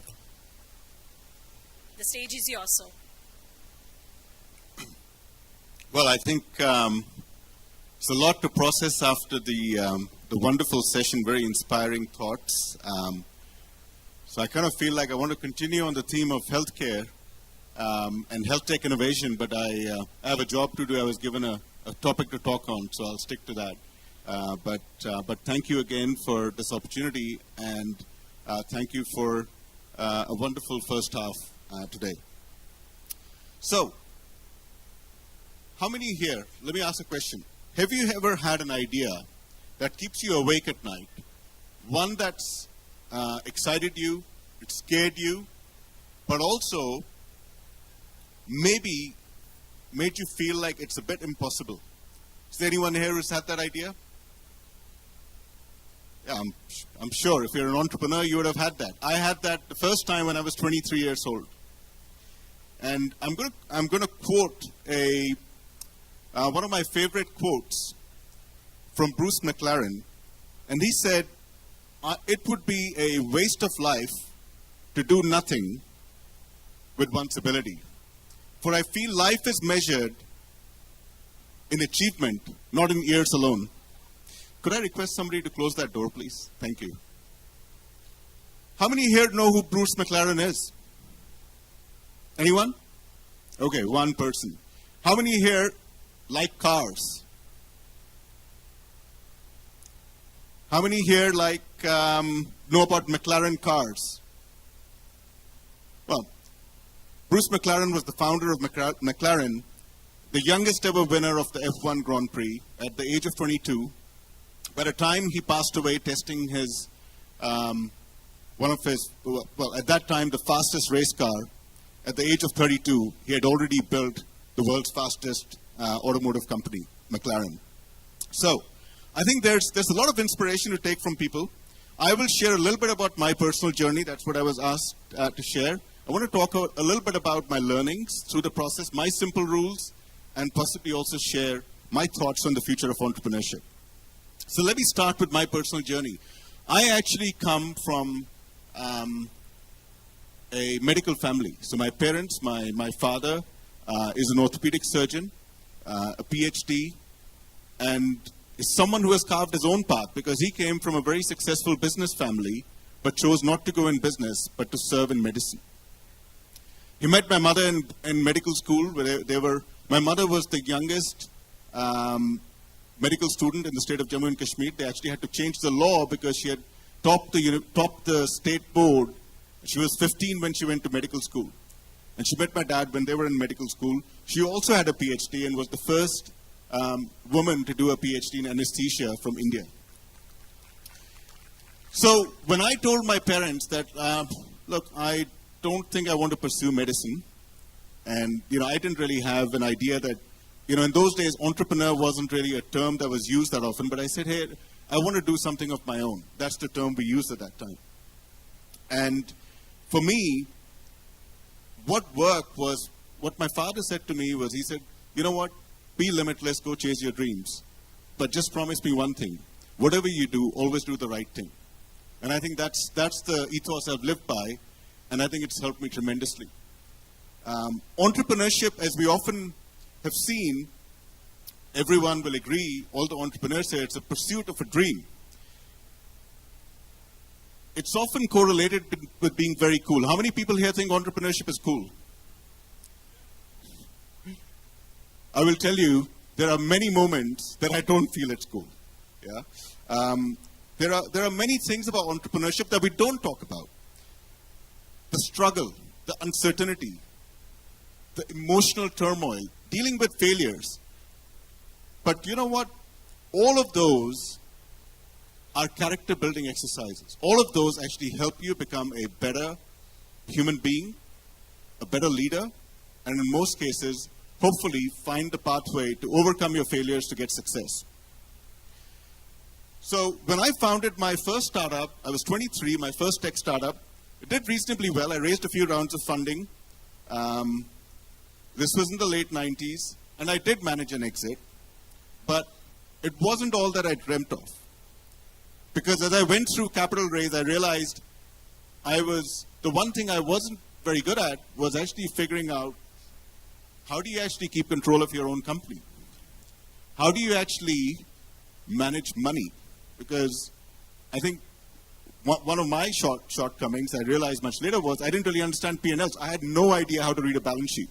When they'd put a balance sheet in front of me to sign, I would pretend like I understood it, but I really didn't. I would have to call my CPA friends and ask them, can you explain to me what this means? Can I sign this? And is it legal? They would say, yes, it's fine. And I would sign it. And that didn't help. And by the time we had generated cash, our investors forced us to acquire a predictive analytics company, very ahead of his time, with a mad scientist who was the founder, and much to my dismay, it tanked. I also tinkered with an idea generated through my own personal challenges that I saw. And I got married when I was 25.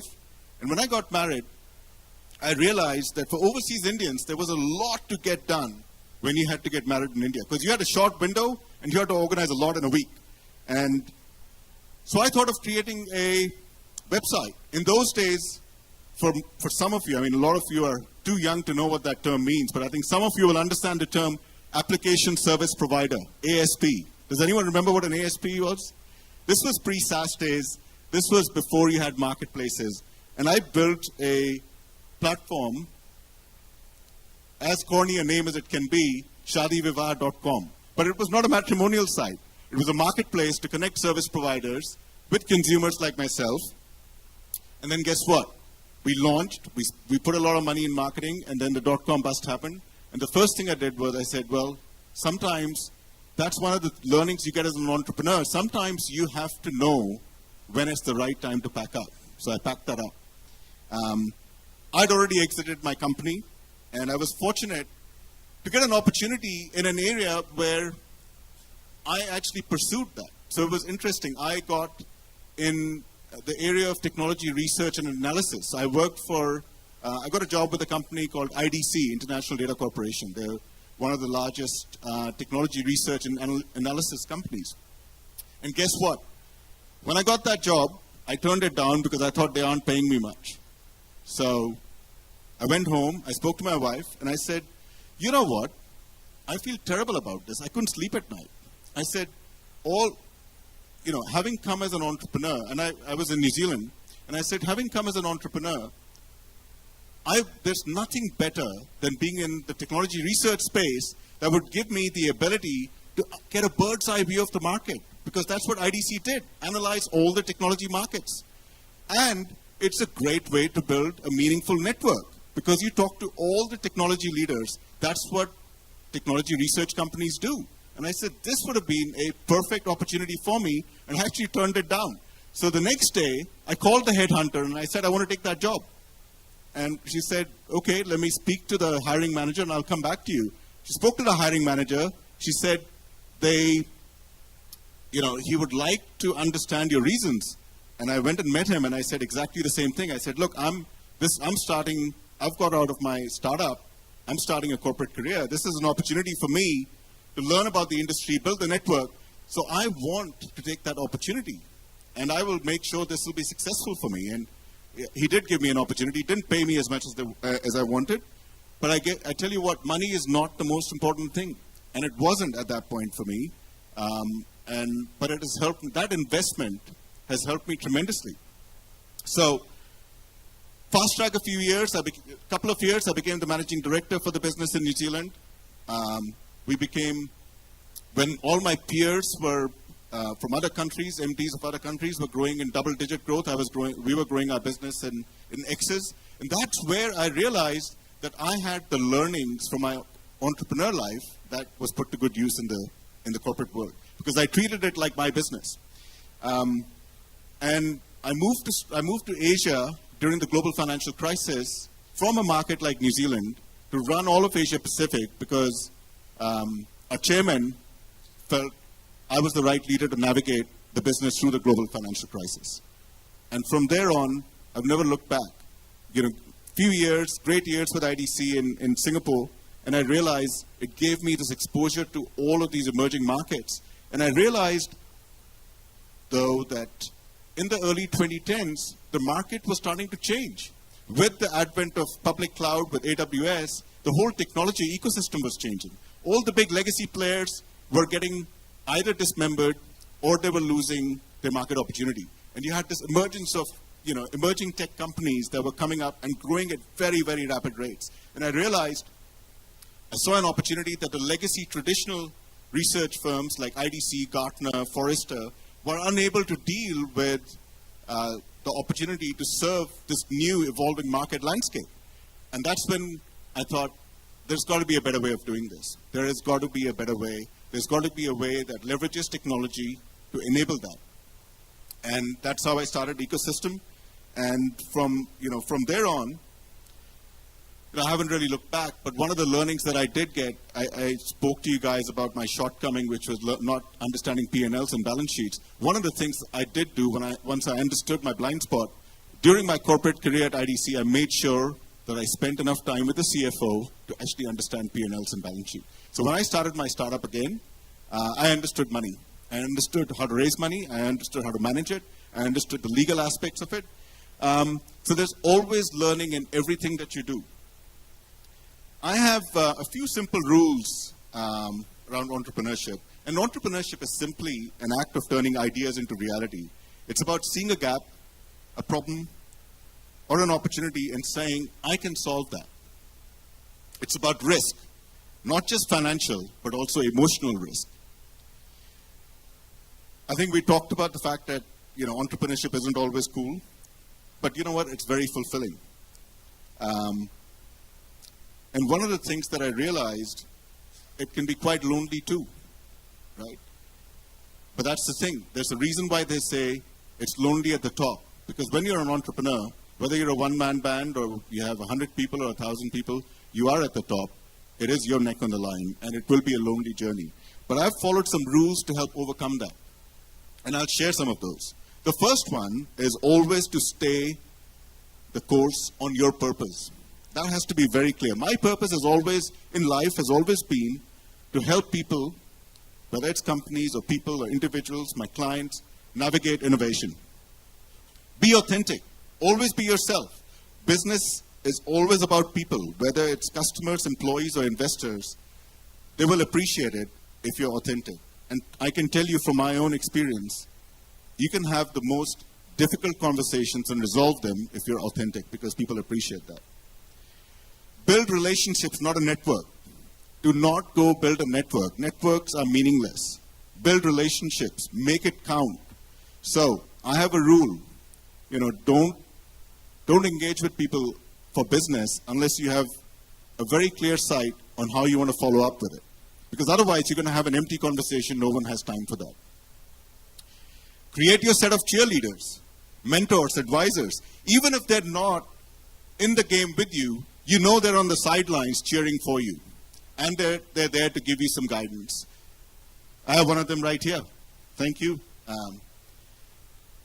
And I've been very fortunate, and that's been one of my biggest drivers to also find a way to pay it forward as I help other entrepreneurs in their journey.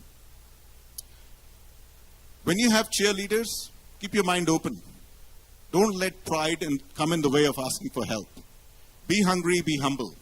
Yeah? People want to help people, but you've got to be able to ask for that help. And that's been one of my one of my core principles. Don't let perfect get in the way of progress, right? Because there is no such thing as perfect. What is perfect to me may not be perfect for you, may not be perfect for my team, may not be perfect for my investors. So don't focus on action, not perfection. Resilience, everyone talks about it. It's not just a word, because people often assume resilience is about your mental strength. Don't forget, when you're an entrepreneur, if you're going down, you're taking a whole bunch of people down with you. Your family, your friends. So, resilience is about being open, being vulnerable, and sharing that with people who are supporting you and surrounding you.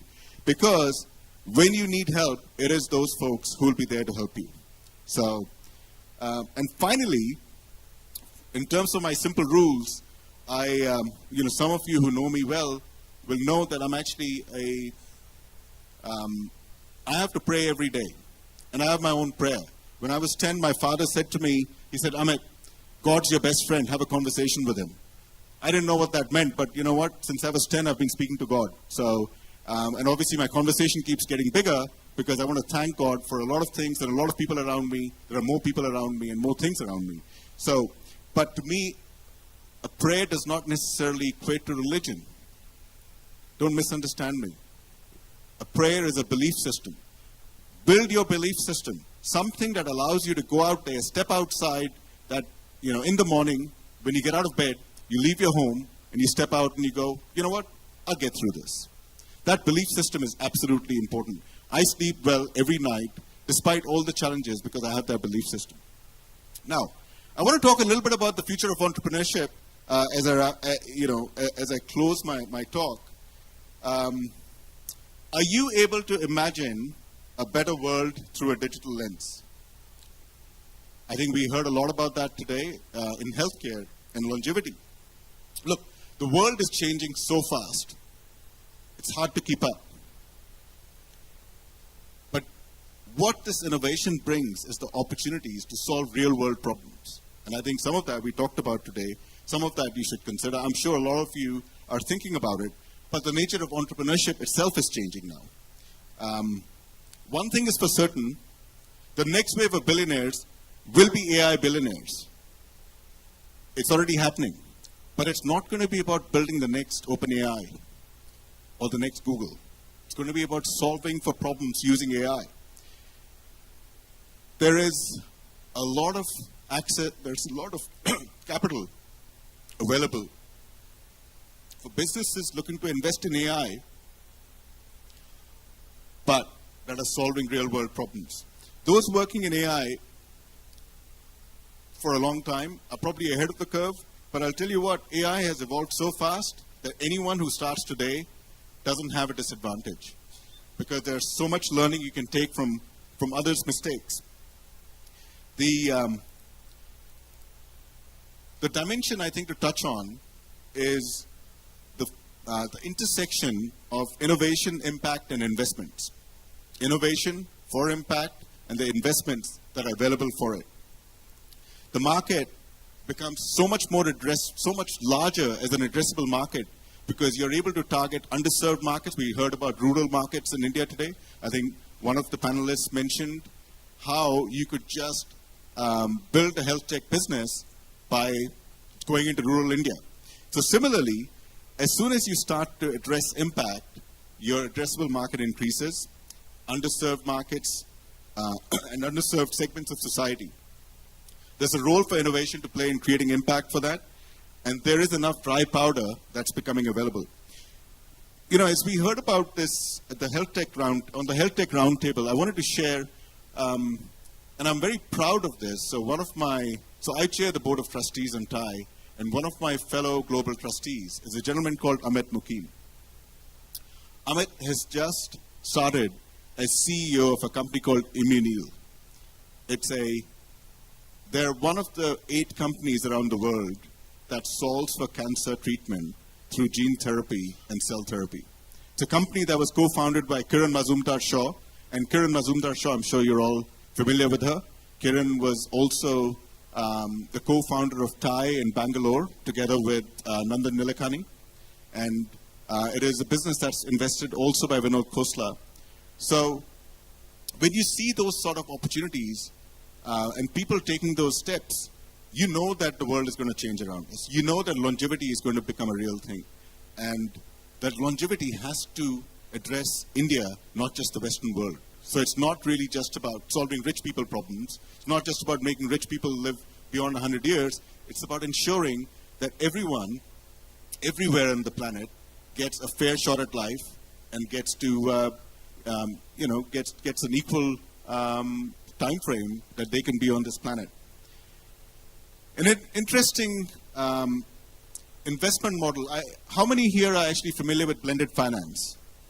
Anyone familiar with that? Okay, great. An interesting investment model is blended finance. What does blended finance do? Blended finance brings philanthropy capital, whether it's from foundations, HNIs, together with concessional capital from development agencies such as World Bank and ADB, to back and de-risk private capital. Why do you do that? So for those of you who understand the investment landscape, why do you do that? What is the benefit of that? It is not about subsidizing investors. What it does, it actually encourages investors to take that risk for investing in areas of impact that may limit their ability to get the returns that they would normally get.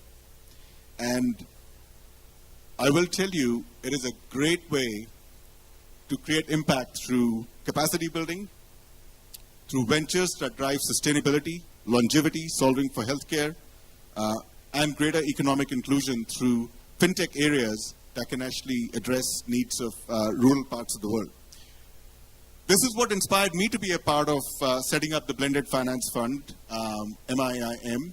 This originated out of the G20 that was held in Bali in 2022, where the Global Blended Finance Alliance was set up. So I got inspired by what it could solve for, and this is an area that I'm extremely passionate about, and I hope that we can solve some problems together. Finally, as you all know, I'm deeply vested in the ethos of TIE. I've been very fortunate. I have a lot of friends from TIE. Of course, Jay Chaudhary Garu being foremost. He started TIE in Hyderabad with some of his colleagues. And of course, we got Kasi here from TIE Singapore, who's a Hyderabad boy. But, we are the world's largest entrepreneur and investor community, where our charter members come together as a force for good to foster entrepreneurship across our 63 chapters. It was started in Silicon Valley in 1992 by Vinod Khosla and a few others, with just one purpose, and that was how can we come together to help entrepreneurs through their journey. And KPMG did a report a couple of years ago to measure the impact of TIE, and they quantified TIE's impact in terms of wealth creation, entrepreneur wealth creation, at over $1 trillion US. Over $70 billion invested in the entrepreneur ecosystem. And thank you. I cannot take credit for that. I am the beneficiary of this legacy, and I hope that together with you, with ISF, we can continue this movement to support entrepreneurs.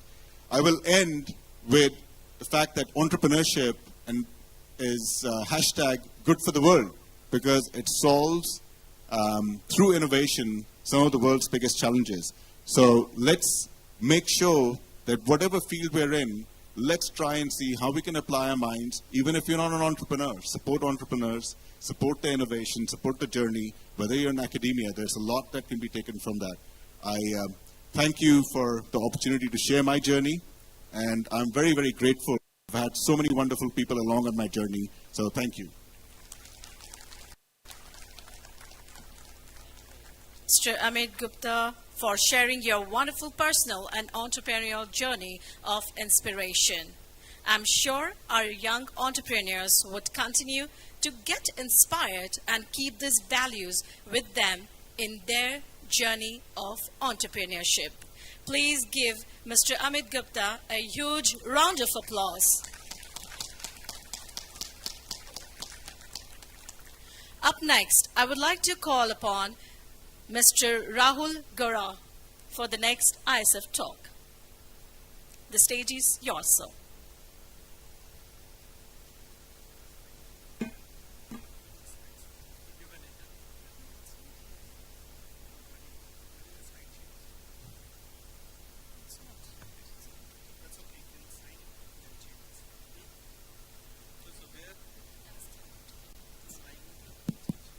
Can I request all the students who are all sitting in the back benches, can you all come to the lot of chairs are here.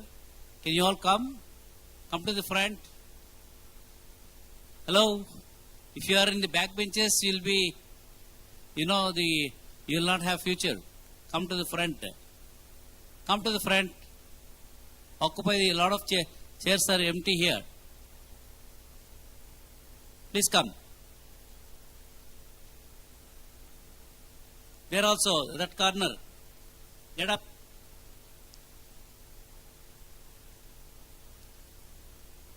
There are a lot of chairs here. Come and occupy them. Some more. This works. Come towards the front chairs. Where? How do I change it? So where is it? Projector. No, I'm not. Thank you. This is for which way? Rahul, go ahead. Yeah. As long as working? As soon as I can. Yeah, correct. Yeah, changed. Yeah. Good afternoon, everybody. Good afternoon, guys. Yeah, that's great to hear all of you. So my name is Rahul Goraha, and I'm here to talk about the opportunities for startups in this space of agri and food sector.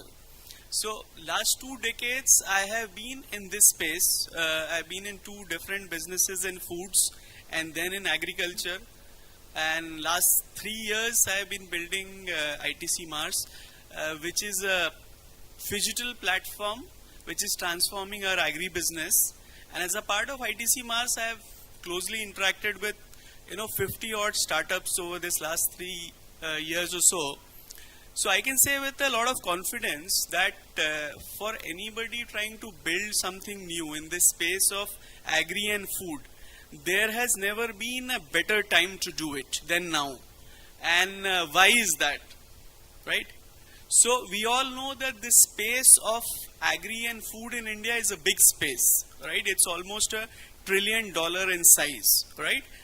And this big space today is, there are 4 big forces at play in this space, and there is an unprecedented change happening in each of these 4 today. And these, so to say, the stars are aligning for that opportunity to build something big and great, right? So moving on, The first one is the nature of the consumer preference around food is changing, right?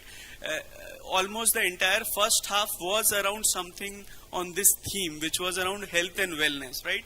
So from something which is a basic hunger management, what the consumers want from food is changing. They want health and wellness, right? It could be around food safe, organic, residue-free, and so on, or shifts in diet, right? Could be sugar, gluten, carb-free, or enriched in protein, fiber, and so on. So there is a change towards health and wellness, right? But the consumers are not just changing on what they want from food, right? But they also want it to be produced in a sustainable manner, sourced in a responsible manner, processed in an intelligent manner, right? So that piece is also changing. And finally, they want it with convenience, right? They want multiple things right at their doorstep now, right? So each of these three trends at some level are around value addition and differentiation, right? And this, in my mind, is a lifeblood for any new entrepreneur or any new business, right? So there is that opportunity of value addition and differentiation that is emerging. Now, talking about the supply side, right? It's a slightly different context, right? And this is a space where there are headwinds, right? As our population is growing, the calorie requirement that the growing population needs is also growing, right? So the basic food grains to meet that calorie requirement, the nature of productivity improvement that is needed is at least 30 to 40% improvement, right? That is what is needed even to meet the basic calorie requirement growth that is going to happen. But actually what is happening is, because of climate change, we are seeing a 10 to 20% drop in productivity. That is the forecast, right? So if you marry these two together, it's a perfect storm. Second is, if you see agriculture as it stands today, itself is very resource intensive, right? Agri today consumes almost 80% of the fresh water that is available in the country. It uses up more than half of the land that is available in the country, almost half of the workforce which is there in the country. So this very high level of resource intensity is not sustainable also. And finally, which is also very important, right, that who is the producer in this whole setup on the supply side, right? The farmer. If you see over the last 2 decades, as the economy has improved, right, what has happened is that a lot of people have moved out of basic poverty, right? So you see that this piece has fattened, right? But we still have almost 130, 140 households which are poor. And the composition of this is still very agrarian. Maybe. So essentially what you can see is that whilst the larger part of India, there is a growth in consumption, this set of people, the farmers, the agrarian community, they are today exposed to all the channels and avenues of consumption, but the means to consume is still not there, right? So it's a sad thing today, but reality is no farmer today wants his or her daughter to become a farmer, right? So that is this gap between, while the farm incomes have grown, but there is a growing mismatch between incomes and these aspirations. Technology is an element, and we've been hearing about it again since morning, right? It's been a force which is a disruptive force across sectors in India for the last decade or so. But this area of agri and food has been a little slow to adopt. But what has happened is, post-COVID, there has been literally a phase change in the penetration, the adoption, and also the maturity of technologies that are now in a position to create impact, right? First one, we all know, right? This affordable computer in the hands of every farmer.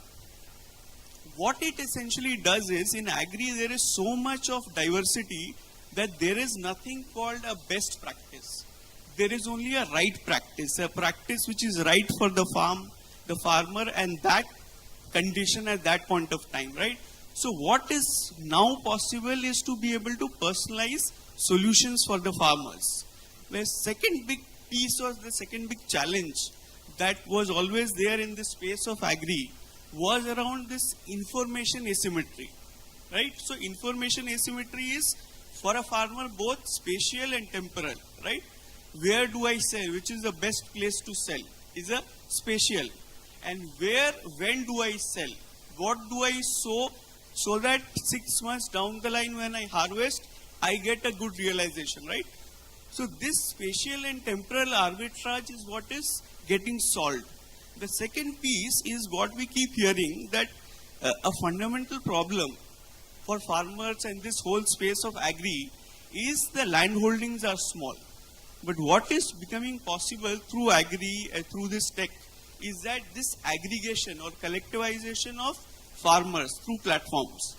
And what it essentially does is that it allows this aggregation of supply and demand. And this aggregation of supply and demand enables farmers to access markets directly, enables them to access finance, which is formal in nature. And the final piece is that there are also a lot of advances in agri itself, right? Not just the digital, but in the basic agri itself, there are a lot of advances happening, whether it is seeds which are climate resistant, whether it is, delivery mechanisms which are very targeted to spray the affected plant at the right time and so on, drones and so many of them, right? So these three pieces at very broad buckets are where tech is now emerging as a potential game changer. And the final piece, right? In this whole space of food and agri, government is a very important stakeholder, right? And this list on the left is just the things that have happened in last 100 days, by Ministry of Food and Agri. So the speed and the scale at which government also is working, because it's an important stakeholder, it realizes that agri as a space, what is the relevance in terms of employment, economy and also equity, right? So that they are cognizant of. And I think as a sector, there's never been a more conducive time from a policy perspective than now, right? So these are, essentially the confluence of these four forces I talked about. Sure. Yeah, sure. So these four spaces are what are enabling, the opportunities to emerge. Now, when we talk about what are those opportunities,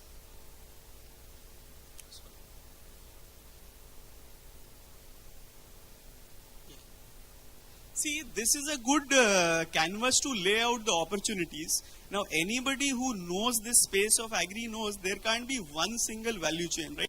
Value chain for wheat going up to artificial be very different. Value chain for a potato going up to a packet of wafers is different, right? So this is an indicative canvas, but essentially the nodes in the value chain remain the same in agri, right? That you have a farmer who's selling something and he has the costs which give him his net income, and then there is trade in between. There is a cost of credit. This sector, while the margins are very low, incidentally has the highest cost of credit. And then there is a primary and secondary processing and then transportation to reach the hands of the consumer. So this is a good, you can say, a canvas to kind of lay out what are the opportunities that are there. We once listed out, what could be the typical problem statements for startups to work on in this space, right? And our list crossed 100, right? So if we were to kind of bucket what are the broad areas or what are the broad kind of problems and opportunities in this space. Okay. So essentially we have three broad buckets, right? One bucket is which is around the farm and farmer and that catchment. And what can be done to bring efficiency there, enhance incomes for farmers, right? It could be around something as basic as farm mechanization.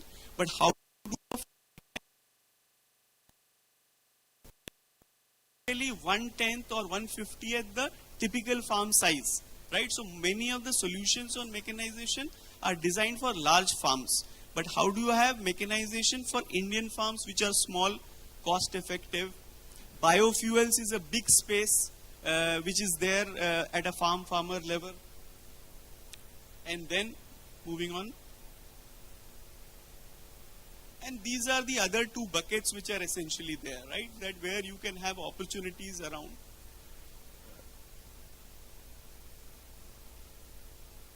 So, final piece before I end, what I would like to lay is that in agri, while there are many problem statements and each value chain is different, so many solutions are possible. One of the big problems or challenges, which is interesting to for any startup guy to realize, is that how do you turn these point solutions to a successful business, right? Being able to develop a solution which is robust and works at scale across crops and across agroclimatic zones is not easy. And then being able to scale it across the country and also then be able to convert it into a revenue model which is sustainable is tough, right? So often that requires support of an ecosystem as well. So a successful solution which is solving a real problem is great.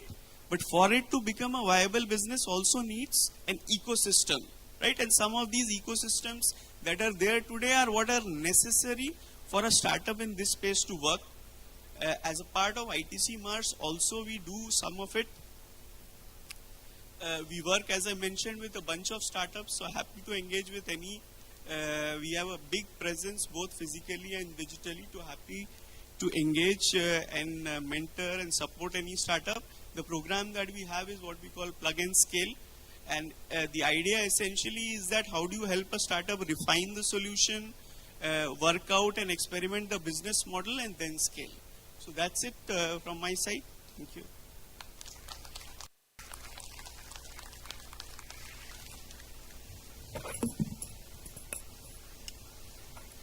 Thank you very much, Mr. Rahul Gaurav, for your deep insights on agri and food sector.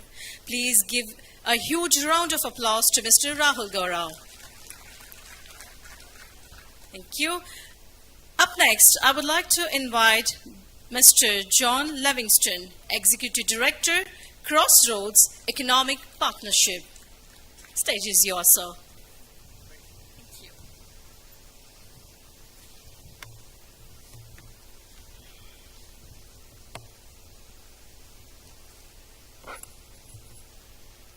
Good afternoon. To the esteemed Mr. J.A. Chowdhury, to his team of extraordinary executives of the International Startup Foundation who created and sponsored this festival, I thank you for inviting me to share my journey in working to create a more sustainable and accessible ecosystem of healthcare for my area of the United States. In the state of Mississippi, known as the Delta region, the poorest rural region of the poorest state in the United States. Now, when I told some of my colleagues back home in the U.S. that I was going to India to discuss with so many brilliant young entrepreneurs and investors in India about what we in the Mississippi Delta are doing to address health inequities, lack of access to adequate health care, and the issues of financial sustainability for healthcare facilities in our region, they asked me, why India? Why this group? Why now? Well, I think the answer to those questions may be informed by two thoughts. First, the community I come from shares many things in common with certain rural areas of India. We have a very high poverty rate.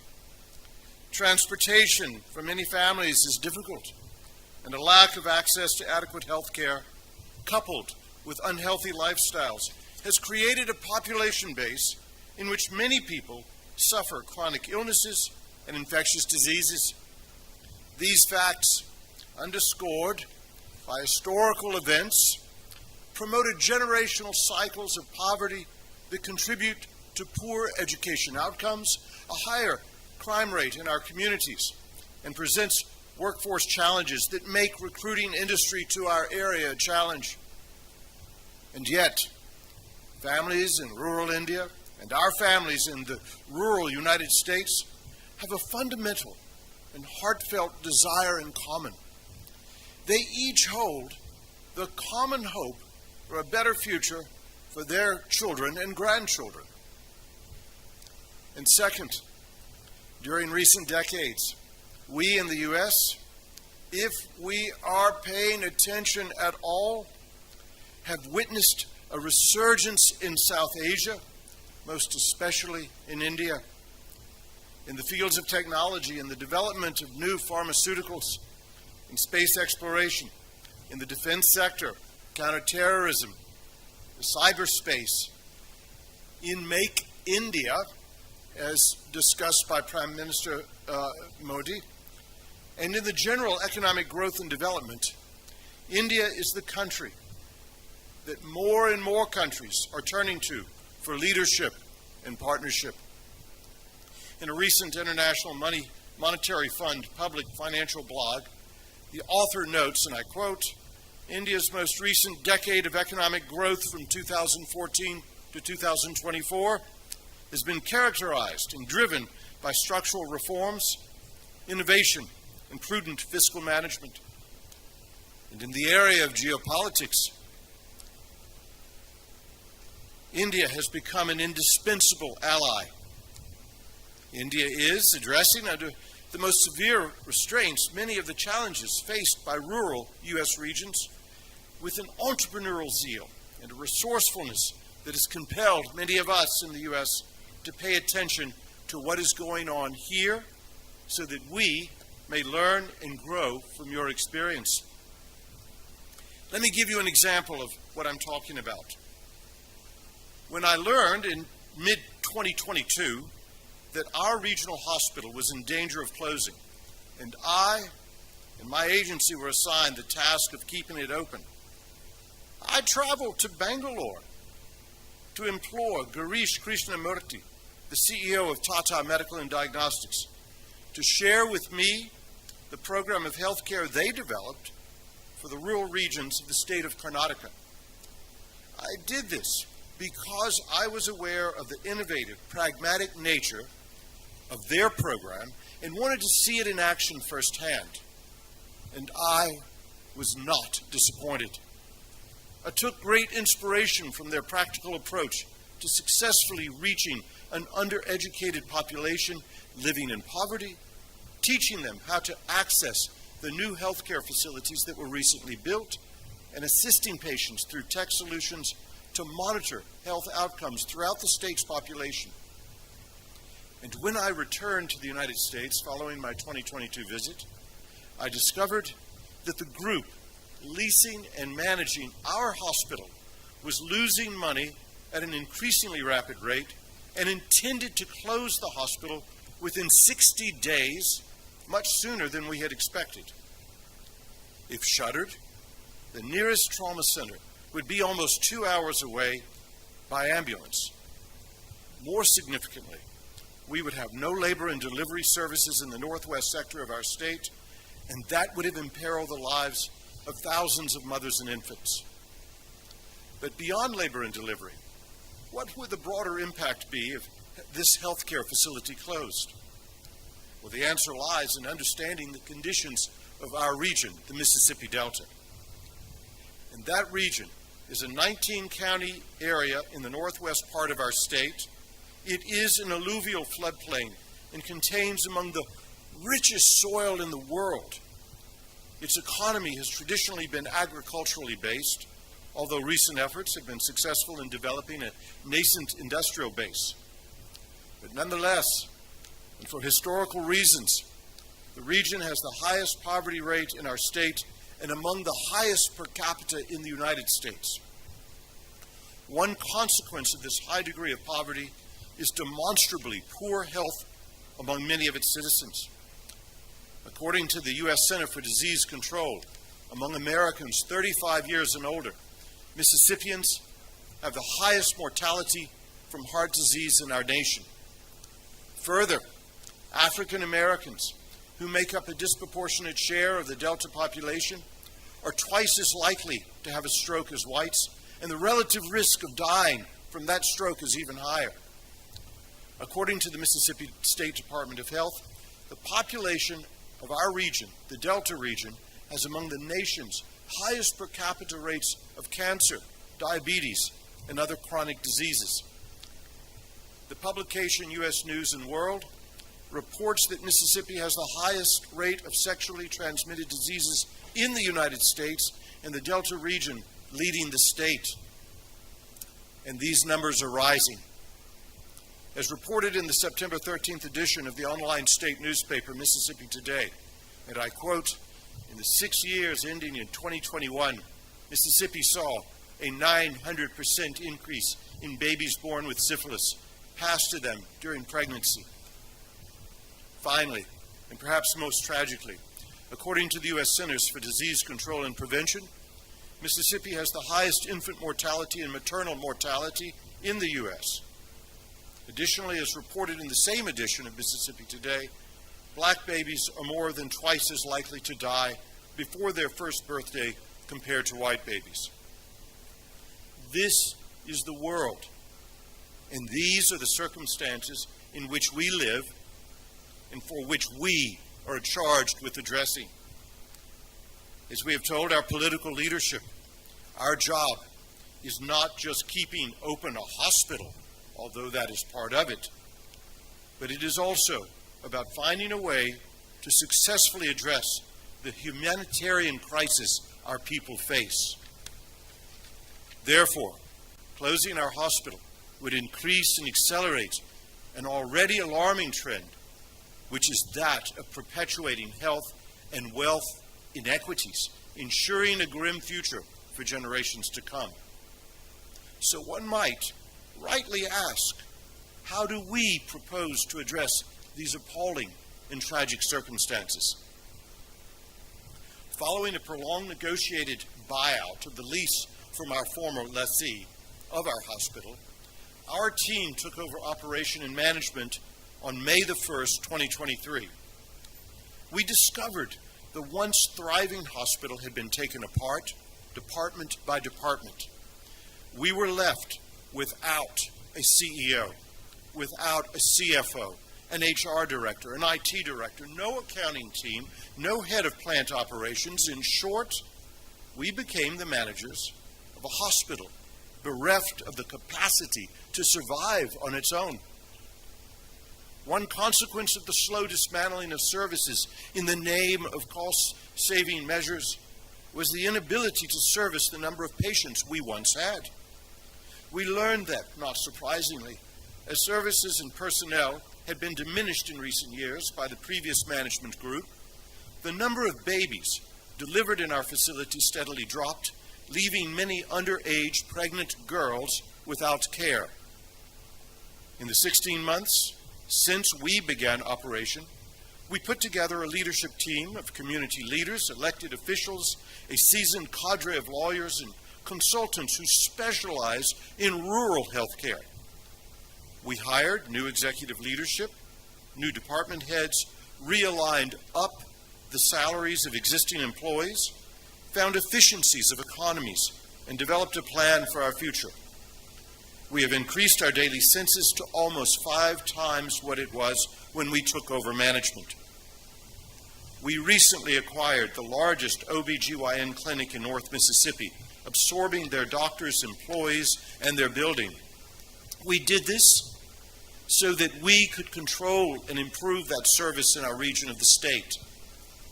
And finally, we continue to recruit additional doctors and other specialties and build our relationships with local, regional, national, and international partners and supporters. And now, it is time for our team to address the great challenge before us all, which is to create a sustainable model of high-quality health care for the Delta region and in rural America that will be accessible to all of our residents. To accomplish this goal, it will take much more than just money. It will require the cooperation of local, state, and national government leaders. It will require the use of every technology that can drive communication and information. And in many ways, as in so many other industries, high tech AI, will provide many of the means to reach, communicate with, and treat our patients. But it will also require something much more. Interestingly enough, in 2018, I met a great Indian philanthropist and teacher, Sadhguru Madhusudan Sai. While in India that year, I learned about the Sadhguru's mission to build hospitals in India and around the world that provided free pediatric heart treatment to children whose families had little or no access to adequate health care. The notion of providing health care to the most needy amongst us had great appeal to me, but seemed impossible to implement in the United States, given the American healthcare system, which depended on a labyrinthian insurance reimbursement system for financial sustainability.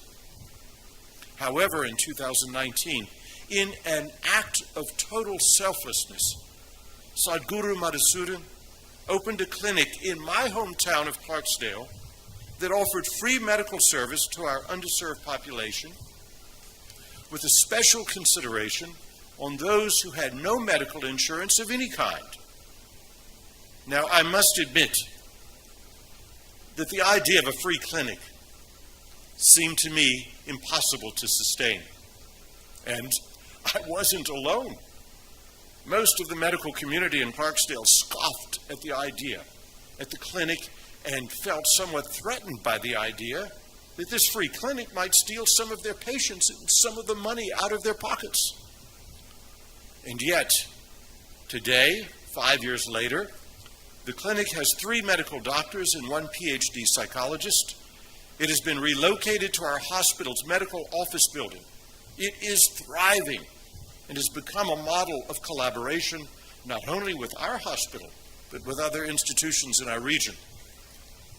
And while I, like many others in my community, doubted the financial viability of that clinic, I had no problem understanding the idea behind the Sadhguru's efforts. His mantra is to love all and to serve all. While I had grown up in an environment in which healthcare had become more and more driven by corporate concerns of profit, the Sadhguru's seemingly impossible but very successful efforts were driven by a view diametrically opposed to the American healthcare industry. Rather than profits, his idea was that we should all endeavor to take care of our fellow humans out of respect, honor, and love. We were also inspired by the efforts of another man who has become a dear friend, Isaac Tigert. Thank you. The founder of the Hard Rock Cafe chain of restaurants and the House of Blues franchise, Isaac donated a significant portion of his fortune to fund the creation of a large hospital in Puttaparthi. These 2 men underscore the idea that while financial independence is a necessity, there is also a compelling moral imperative to healthcare which may be realized through foresight, wisdom, and generosity of men like the Sadhguru and Mr. Tigert. Their efforts, which have inspired our efforts to create a more accessible ecosystem of healthcare in our region, give life to the words of the 19th century American theologian Theodore Parker, and paraphrased in 1963 by the Reverend Dr. Martin Luther King. And I quote, "The arc of the moral universe is long, but it bends towards justice." To which I would add, but it doesn't bend on its own. With great intentionality, we have to keep bending it ourselves. These 2 men and their efforts continue to bend that arc toward decency, civility, humanity, justice, and love, and provide inspiration to a small cadre of people in rural America to follow their lead. So finally, in conclusion, we return to the question, why India and why now? When one thinks of the United States, one often considers a land of immense wealth, exceptional opportunity, and global military might. And it is all those things and more. But within that extraordinary country exist rural areas that were and remain the primary agricultural centers in the U.S., but are often characterized and affected by debilitating generational cycles of poverty for many of its families, exacerbated by the poor health of its citizens. To provide a higher quality of life and to reduce health and wealth disparities, and to rethink the delivery of health care to our population, we look not only inward to our local, regional, and national resources, but also outward to our friends and our partners in other nations, such as India. And when we consider the tremendous responsibility we feel for the outcome of so many lives and for the well-being of so many families, we look for inspiration to the teachings of Sadhguru Madhusudan Sai and Mr. Tigrit, whose selfless acts of love and generosity illustrate so clearly that it takes both acts of loving kindness as well as financial resources to lift up a broken people and to help realize the dream all our families all over the world share for a peaceful and healthy future for all our children and the generations to come. I thank you so much for allowing me to be here. Thank you. Thank you so much. Thank you. Thank you very much, Mr. John Livingston, for your wonderful insights. Please give a huge round of applause to Mr. John Livingston. Now, I would like to request Dr. Jay Chaudhary Garu to felicitate our distinguished ISF talk speakers.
Thank you so much. Moving on to our next section, which is the Skill, Employability and Talent Roundtable. I would like to invite Mr. Seshadri Vangala to begin the set roundtable. Over to you, Mr. Seshadri.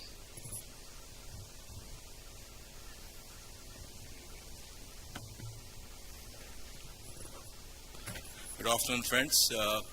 I think we have good in the audience because I believe whenever I hope we talk about, I hope can you all come forward? I request whoever is sitting at the back, please come forward. Please come forward. Thank you. I know it's a bit of a challenge that we are waiting into lunchtime, but I hope I'll begin with a small thing. I think how many of us in the room feel that skills, employability, talent is important? If you have, you can raise hands. Do you think this is important? I think I should repeat the question. There are only few hands. How many of us think again that skills, employment, talent is very important? Again, very limited number. Friends, I can promise you with ISF, the whole idea. My name is Felicitation. I've been privileged to be working alongside my mentor, Dr. J. Chowdhury.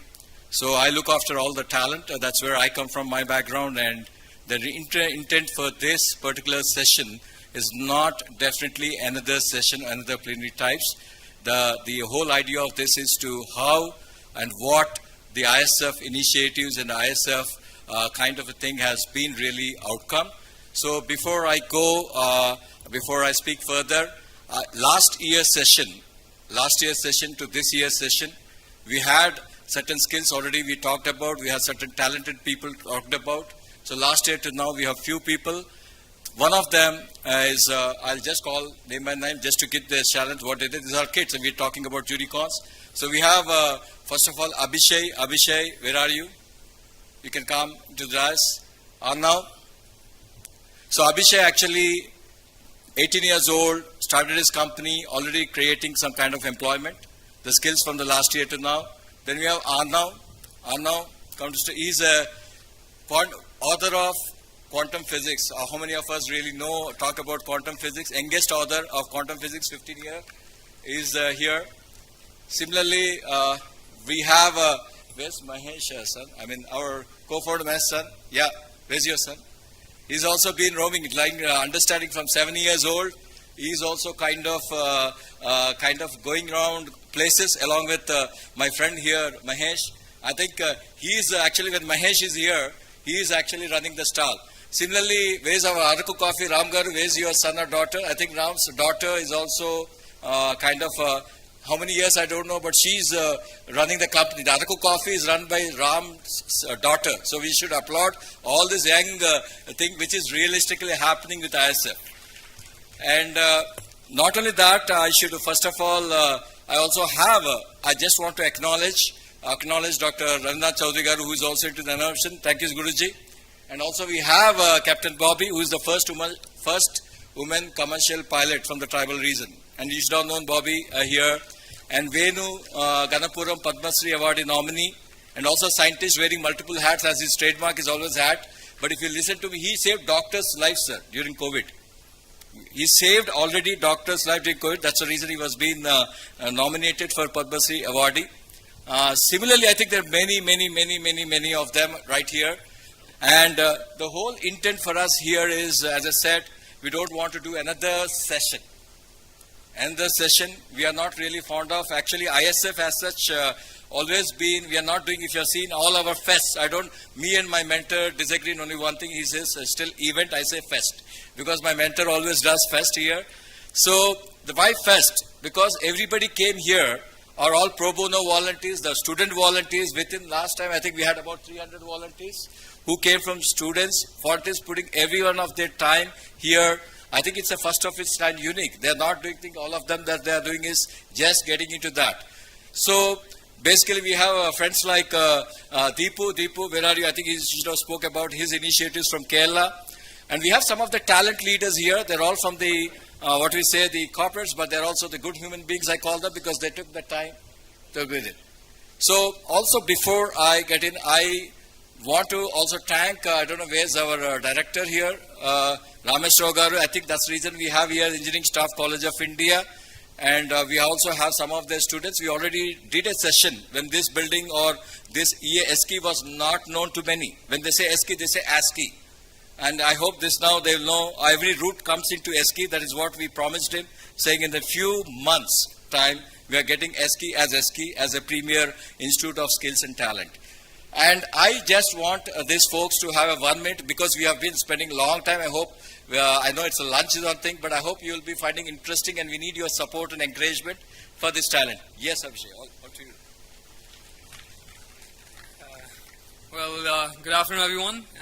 My name is Abhishek Gosala, and before I go further, I would like to give my heartfelt thanks to J. Chowdhury sir and the ISF team, who has brought this great opportunity in building this such a great platform in connecting visionaries with young entrepreneurs like me to dream bigger. And I owe all my inspiration from this ISF Fest.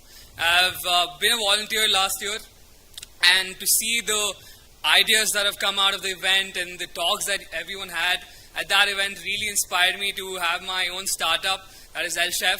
And thank you so much, sir. Sheshadri sir has also been a great mentor to me and a support to me, as well as I also come from a family that is always primarily been job seekers, and my family has empowered me to be job makers. And I think that is, I owe my family and ISF a great thank you. Thank you, guys. Hi, I'm Arnav. I guess they introduced me before. I've been at ISF. I've been working with ISF. I've been the core team since the last 2 years.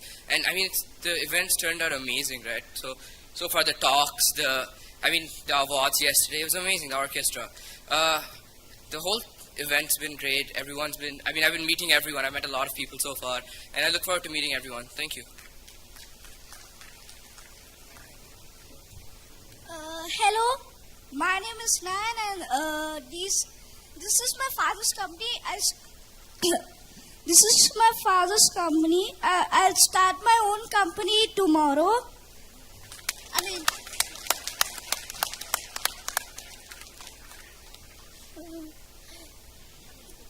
You're smart kid. So, I've been here for the last 2 years, but this is the first time I've been representing my father. So, I really did have a lot of experience seeing all of these startups from the last 2 years.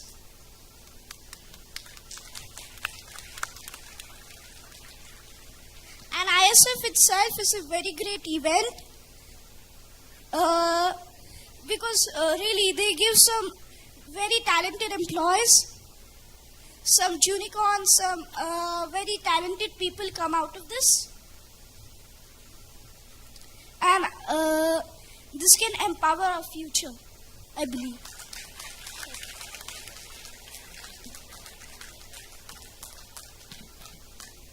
You have seen a small epitome. I think we are not finished yet. This is just a small beginning for us. And also, before I acknowledge, I want to acknowledge Gervais, wherever you are. Gervais, can you please stand up? She came all the way from Netherlands. You should have seen that AI information poem. AI information poem, both the AI converts to poetry also. That we really knew that she was there all the way from Netherlands for me. Thank you, and the whole team there. Similarly, I think Edward Cole is not here, the UK. Dr. Raja, of course, from Germany, my good friend, Impact Hub, as we are trying to make impact, has always been part there, sir. And of course, while I, again, there are many, as I said, there are many, sir, I think, John, you should have seen. That's where India, I think we are talking a billion population, but also we are also coming into that, we are trying to do the skills. And that's where I think the ESCI is just beginning. By the time, next time you come in, you'll see many here in the room, sir. So, with this, I think I just hand it over to Venu, who is leading this most, I think I still call it is the, maybe before the lunch, the most impactful is what we are trying to do. I use the word impactful, skills, employability, talent, roundtable. Over to you, Venu.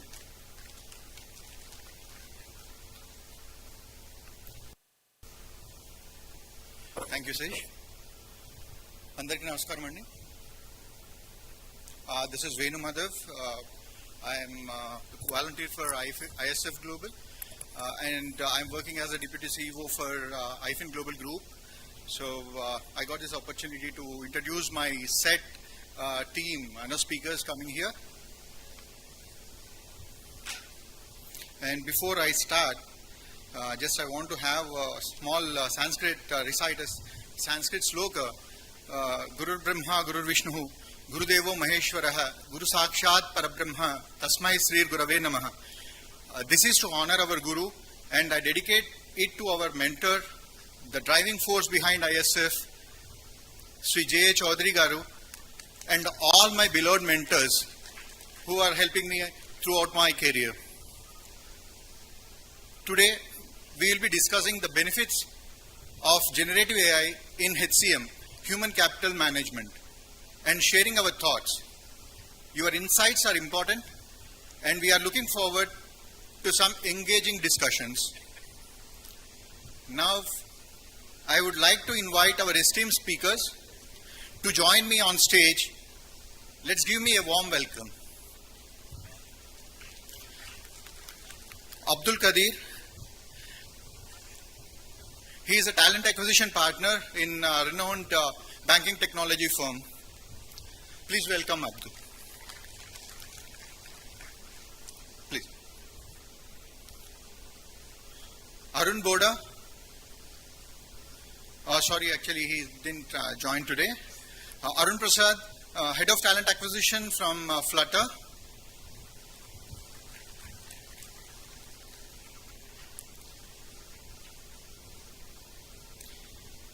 Deepa Jagarlapudi, she's a Senior Director and Head of Talent, HealthTech.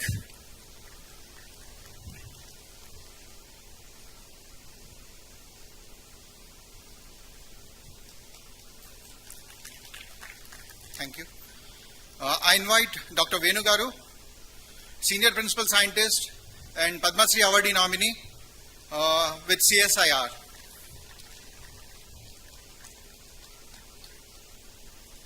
Thank you. Mr. Majid Ali Khan, Head of Human Resources, CMS IT Services. Welcome on stage.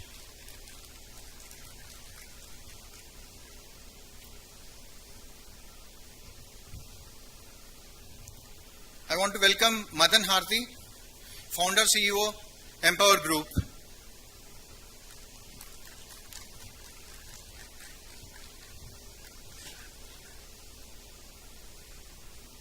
Welcome, Madan. I want to welcome Ram Misala, Talent Acquisition Leader, Technology Hiring for India and Philippines, CITCO. Welcome, Ram. Mr. Rohit Bharadwaj, Head of Talent Acquisition, India, ICE.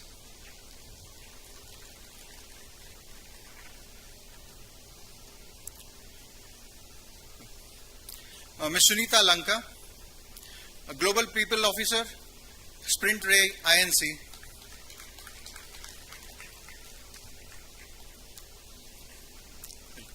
Last but not the least, inviting the chair of the roundtable, Emmanuel Gosila.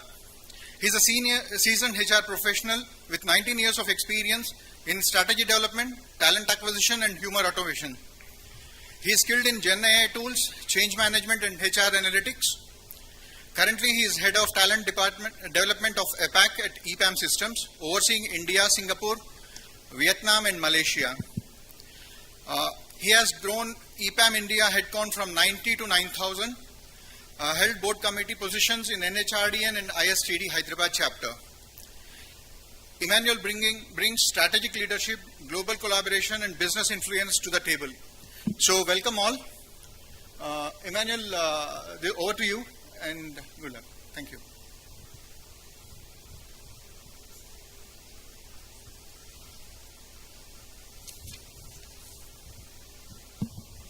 Check. All right, so good afternoon everyone. I'm sure we are just before your lunch, and we will make sure that you have some good learnings and you will not feel the hunger right now. Because we are going to talk, as Shesh was talking about, right, the skills, employability, and talent. And you see here, seasoned, experienced professionals, almost like, they bring along 300 years of experience here? How many of students are here? Can I see your hands raised? How many students here? Okay. Awesome. We have an offer from this panel for all the students. Are you guys ready?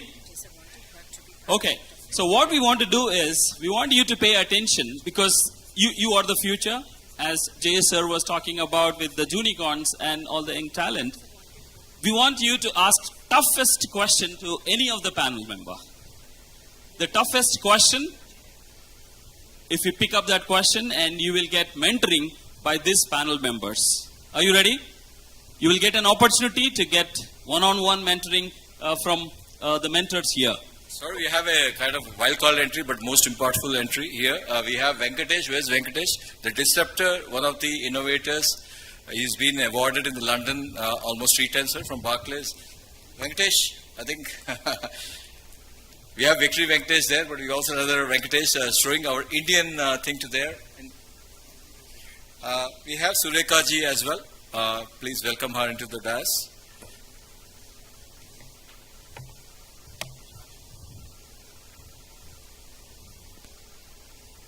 All right. So I have been hearing about how the current generation is going to get advantage, right? We see how in 70s and 90s, how the computer revolution and how WWW revolution has changed the course of business scenario, especially in India. Now we are talking about AI generation, and this is the future. This is where we are all talking about, and we are going to talk about what are the benefits we have, especially from the skills point of view and employability point of view. And we are also going to talk about what challenges this brings and what opportunities, right? And at the same time, how are we going to get prepared for the future? Are we ready? How are we going to encash the revolution which is happening? I'm sure most of you or all of you have been following what's happening around the world. If you look at, right, the technology and the intelligence has gone to the next level without people even knowing. They have been asked to use walkie-talkies and pagers. Walkie-talkies and pagers. And you know how the intelligence has been used in some countries by some of the people who are intelligent. Now we have AI in our hand, the Gen AI. Let's see what benefits we are going to have and how the disruption and what kind of innovation we are going to hear from the panelists. All right. So I have prepared a list of questions to our panelists. I would like to go about the talent acquisition. I would like to start with Deepa. You have a mic. So Deepa, we are talking about employability and the skills. How do you think the Gen AI is going to disrupt the way how we are going to screen? There are a lot of fake experiences and the resumes are not suitable to the open positions. From your point of view, I would like to hear how you think the Gen AI is going to help you, because you had the talent acquisition. So over to you to hear your views. Sure. Thank you so much for having us here. It's a pleasure to be amongst all of you. As rightly put, the generative AI is really playing a major role right now in how the recruiters are looking at the entire process of hiring right now, right? So if you see in our organization, which I represent, HealthTech, for example, we have an inbuilt tool called as Copilot, where for every applicant which comes into our system, this generative AI itself generates text summary of the resume, wherein both the applicant and the recruiter is able to be extremely clear about what the job description holds for both of them, basically. So that's the major disruption which generative AI has done for the recruiting community, basically. So once you upload your profile into our system, the generative AI tool called Copilot generates a lot of text, which makes it extremely easy for the recruiter to map your profile and the job description very easily. So that's like a big step in the recruiting world, actually. That is number one. Number two, the way the recruiters approach a candidate has also become extremely easy because of generative AI. You go to LinkedIn and you want to generate a post. The generative AI can send a very personalized text message. It can read through your profile, and the recruiters can send you a very personalized text message. It can mimic the recruiter, as if the recruiter is writing the email to you.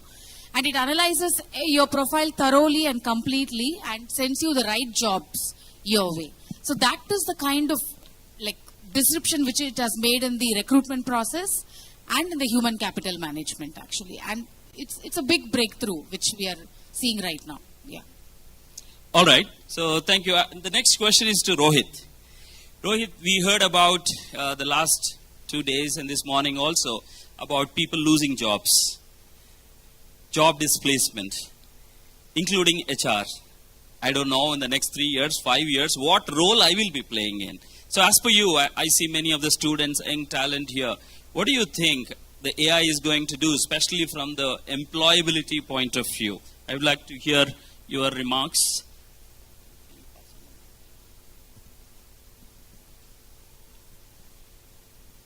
Thank you, Emmanuel, and thank you everyone for arranging this event. I'm very grateful to be part of this discussion. So, Emmanuel, answer to your question, yes, AI could be killing jobs but also creating jobs at the same time. And if I go back to the basics of, because more than the HR, there are a lot of students sitting here. I would like to turn the focus towards why are they part of this discussion and they're sitting here. I would say that there is nothing which we will talk and is not also available for you guys to understand the importance of AI in terms of getting a job. However, every time there was a revolution, whether there was a dot-com revolution or there were recessions and then there were revolutions again, every time there was a need to upgrade yourself with your skills. And if I talk about today's time when the AI is in the picture, as a student, you need to keep two major things in your mind. One, you make sure that AI, you know the basics of AI at least, like how to be a mathematician is by learning mathematics, right? So you learn basics of AI, which is like data analytics, data privacy, and a lot of threats which are also coming along with the AI. A lot of companies, a lot of leaders in this event would not actually be able to announce that they are using AI because they would just call it automation probably. Because AI has a lot of bias, a lot of governments has regulations around organizations in terms of how they are using the AI.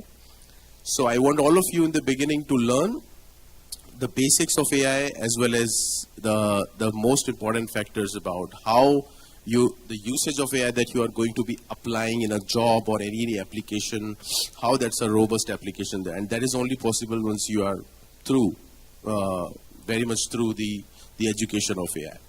And second part is your entrepreneurial mindset. I would say when you get in a job, it's your entrepreneurial mindset as a job seeker or as an employee in an organization which makes you important in the organization.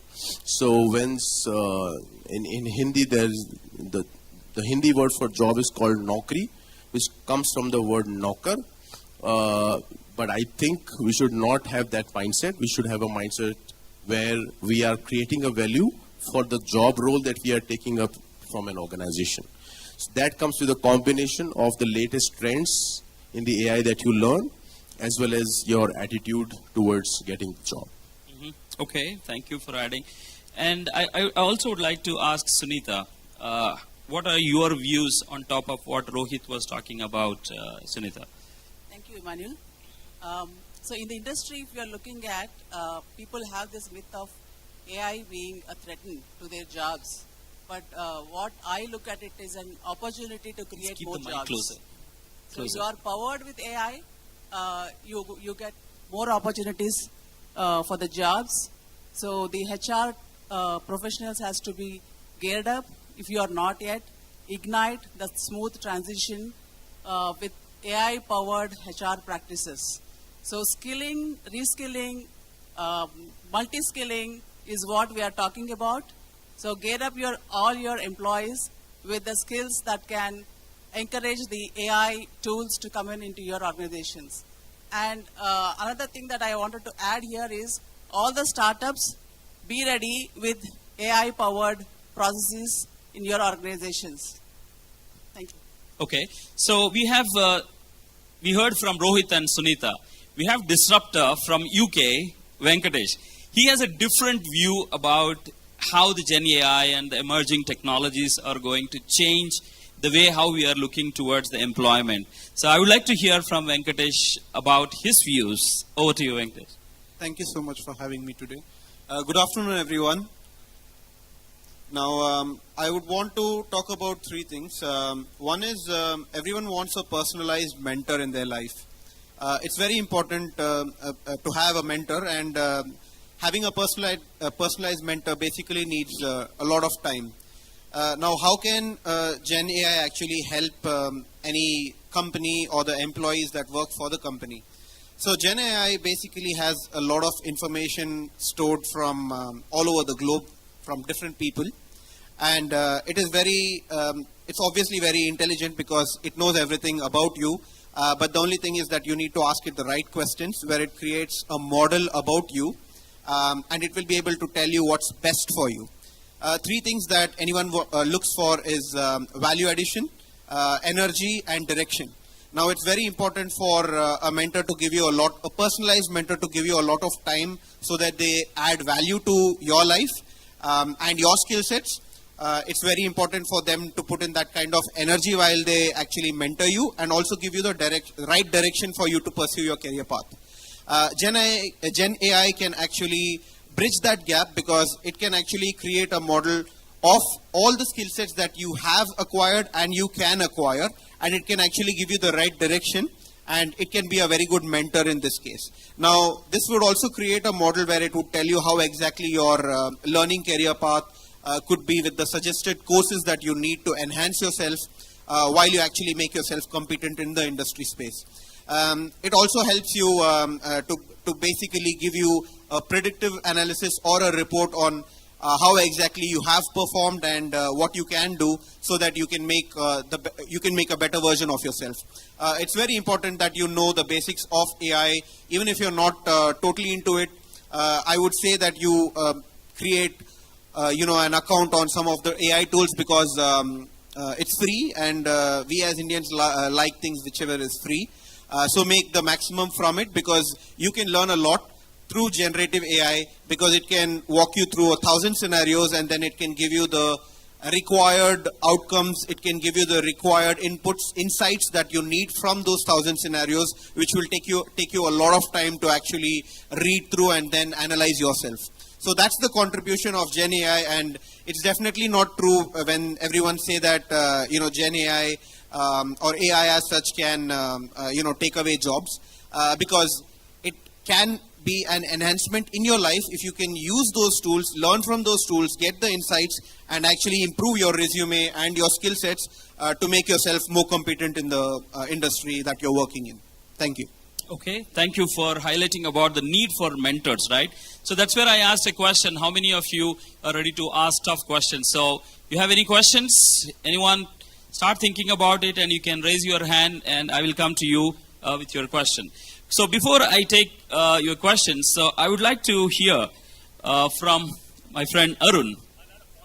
Oh, you'd like to add a point? Yeah, sure. Maybe there's a mic, please. Thank you, Emmanuel. Hope I'm audible to all of you behind. Right. So we spoke about scraping the CVs, or probably reviewing the CVs. There are hundreds of CVs generally will come in every job application that you go through. Just want to check with, most of the students are here, just want to check with you that how many of you yesterday, today, day before yesterday have used a generative AI tool? Maybe it's ChatGPT or Gemini. Can just raise your hands, please? I see pretty less people raising their hands, but I believe you have used a generative AI tool to prepare your CV or a resume already. Have any of you have prepared your CV or resume? You have done. Great. Fantastic. And do you know that, I believe you have seen LinkedIn or a Naukri or wherever you try to look at the opportunities basis the skill set that you have generated, there will be hundreds and thousands of applications generally you get to see, right? As Deepa said, specifically for those parsing of the candidate, which is like, looking at the right set of 5 to 10 candidates, they need to go through thousands of CVs, which is coming into our applications, into our, which is called applicant tracking system, right? So if you are not making a personalized CV for each of the companies that you apply for, then you will probably fail in getting even an interview for that organization. So I just want to give you a little bit of information that as a talent acquisition leader, I look for a candidate who is more personalized, who will fit in our culture, who also has an ability to kind of understand the technology, the finance, the operations that you work on, but predominantly how you can make more personalized way of, for example, I work in an entertainment domain, which is sports and gaming, right? And I would love to kind of see if anybody plays football. I love to kind of see if anybody plays some different games, which is mentioned in the CV, which becomes personalized for the organization when you're applying for.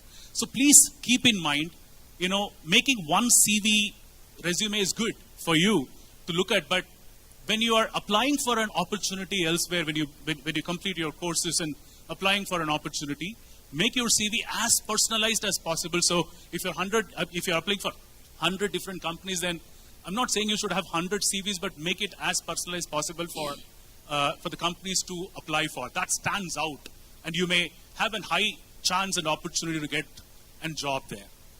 Great, Arun. Thank you for adding those insights. So you also mentioned about how AI is going to help the student community. At the same time, I have a question to our dear friend Abdul. How the human judgment is going to make a difference? Because I see the AI tools are so sophisticated, and I'm sure the next 1, 2, 3 years, they're going to be very, very sophisticated. As per you, because yesterday I was talking to you offline about your experience in mountaineering, right? You are certified graduate mountaineer. So I want to hear from your experience. How about human judgment? Do you think we don't have to judge because the tools are going to do the job? I want to hear your views on that. All right. Thank you, Emmanuel. How do I put it? What comes in your mind when you say AI? Iron Man and Jarvis. That is what we know of from AI. So AI helps us build things. It helps us, derive to a conclusion. But that is not exactly AI is. It is artificial. Believe me, humans have made AI. Closer. Humans have made AI. It's artificial. So human beings are meant to evolve, to survive. So they are always one step ahead of whatever technology that is coming in. And that is where you'll always need that human touch to, say, scramble the data and make some sense out of it. So I'll give you a small little example before I come to my mountaineering story. So we use AI in our daily lives. We wear smart wearables. We use our smartphones. In organizations, we use AI to, like Deepa said, she uses it for screening candidates. Now, you put your CV there with your skill set and years of experience, and then, once it comes to us, we look at it, screen it, and we find some 5-10 good applications. But what after that? Are we going to hire all those 5-10 candidates for one role? And the answer is no. There you'll need a human touch. That is where a recruiter comes in place. They initiate a discussion with you. They screen you. They gauge you on your communication skills. They gauge you on your confidence, which AI cannot do. Again, moving forward for employees who are there in the system, there are thousands of employees working in corporates, and how do you gauge them? Who is the next in line for promotion? You can measure the matrices, you can measure the KPIs, you can it'll give you merit lists that, okay, these are the first 10 employees who are performing really good for past 1 year. Now we still need a human form to judge them, to put them up for promotion, because they'll still need an internal interview. Whoever is the best makes it up to the ladder. So you will always keep needing the human touch to AI is not the end solution. AI won't snatch jobs from anyone. It'll always be there just as a support system to give you a data, to give you a conclusion. So I was talking to Emmanuel yesterday, and I'll tell you what happened. So from profession point of view, I work as a talent acquisition, but again from passion, I'm a mountaineer. So I've been doing that for past 18 years, and I'll tell you a story. So during one of my hikes in the Himalayas, we were trying to capture a peak which was 6,000 meters. And this happened recently in 2021. And we were a team of 5 people with a guide with us. We were trying to climb. We had our digital applications with us. We had our tabs for maps, contours. We were wearing smart wearables, which would tell us how much, what heartbeat, what is the rate of the heartbeat, how much blood oxygen we have. We were carrying our oxygen cylinders and everything. So once you reach a tree line wherein the oxygen gets thin, you start to feel a bit dizzy. You are dehydrated, but you do not feel like drinking water. You do not feel like having food. You simply lose touch, sense of things a little bit. During that, we realized that the smart wearables that were there, it'll give you a hint of your heartbeat has gone up. You should stop. It'll tell you are dehydrated. Drink some water. The maps would show you which route to take. But we left everything there. We just use those smart wearables or the AI to gauge, what is the decision that we have to make from over here. We left everything. We climbed the peak. Though it was difficult for us, but we did that. So I'll just tell you, for all the entrepreneurs that here, sitting over here, the unicorns, the startup enthusiasts, you'll always have to take your own decision. Though AI is there as a support system, but take your call and make your own judgments out of it. It's just there to support you. Thank you. So whatever intelligence it is, you need human judgment. That's what you would like to summarize. Thank you. So I would like to talk about the skill gap, right? And how AI can help in my learn path. So that's a question to Surekha before I come to you, Surekha. Right? I also have questions to our Venu, right? The scientist from the DRDO.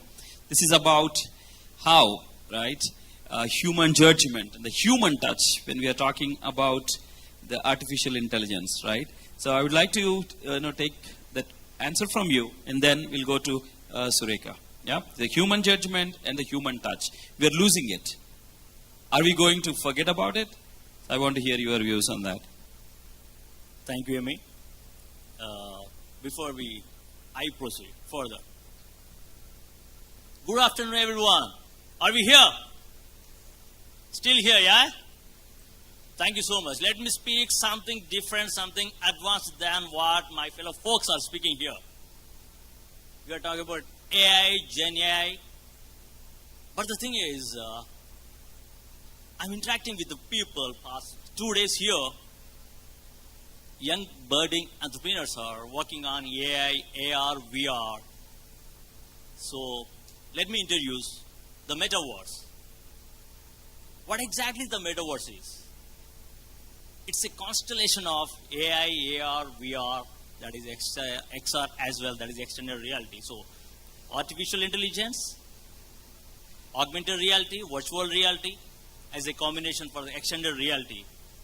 So this is coming as a metaverse to create a virtual world. This is creating the virtual workplace as well when we talk about HCM, okay?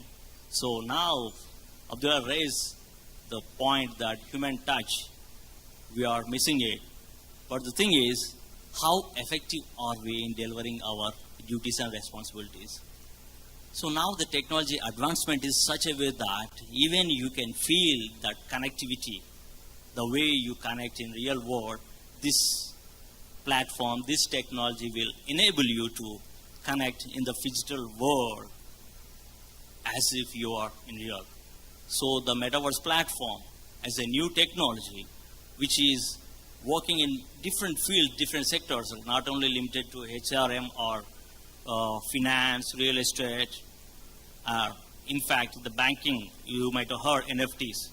So this kind of platforms, this kind of technologies will enable the companies to get maximum productivity without pulling the people to the office, like, because now most of us are habituated to work from home, right? So, but the thing is still you can connect with different avatars, you can have the visual impact, you can have the even sensory things. See, I know one of the companies based out of Bangalore, they can even give you the sense of touch. When you shake hand, they can give you the sense of touch kind of thing. Even you can move the objects also. So the technology is not limited for only digital world. Yes, man, you can even have the personal feeling and touch. Okay, so you mean the integration, right? The Gen AI integrating with metaverse and blockchain, all these can bring different view to the employee or a student or productivity and any experience. Okay, thank you for bringing it up. So I'll go to Sureka about upskilling and learning how the Gen AI tools can help an employee or a student. First of all, thank you to ISF for inviting me on this esteemed forum and roundtable. I'd like to relate to what Sunita said in terms of upskilling, reskilling and multi-skilling. So Gen AI is there to help you understand what are the new set of skills that you need to have for the type of employment that you choose to want to have.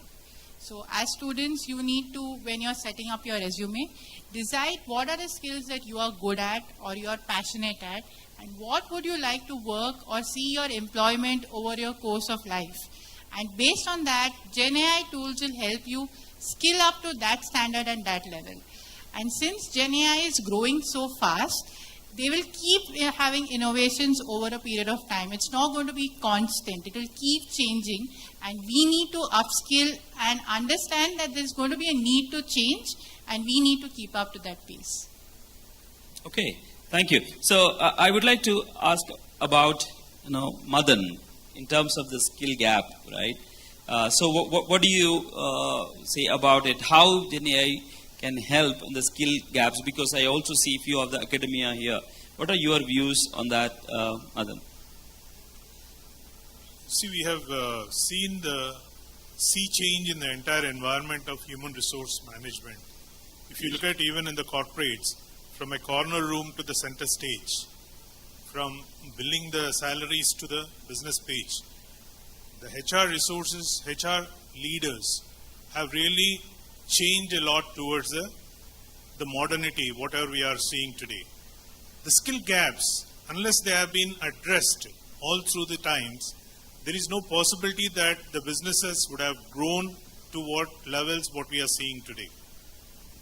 Okay, the question of transparency of the businesses, the question of building up the entire,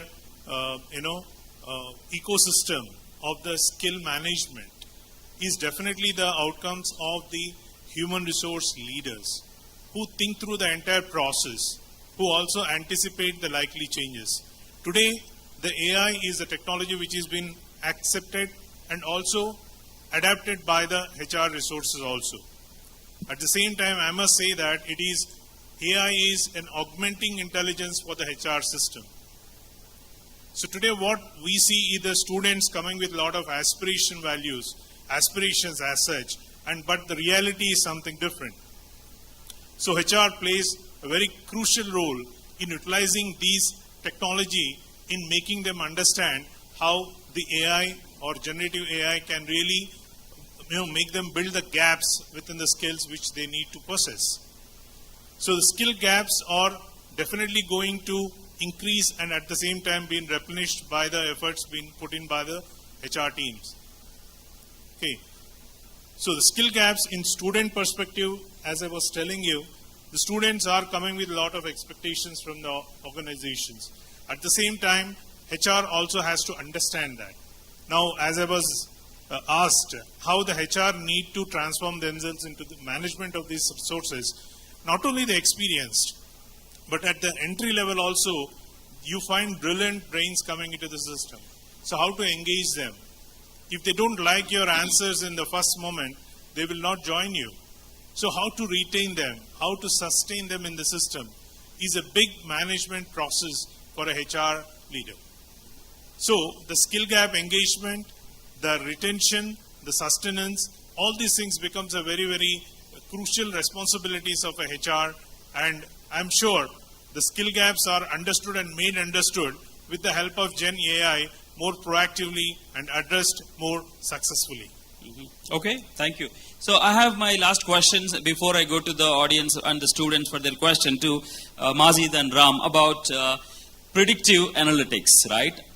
We all know as a talent leaders how we struggled during COVID times, right?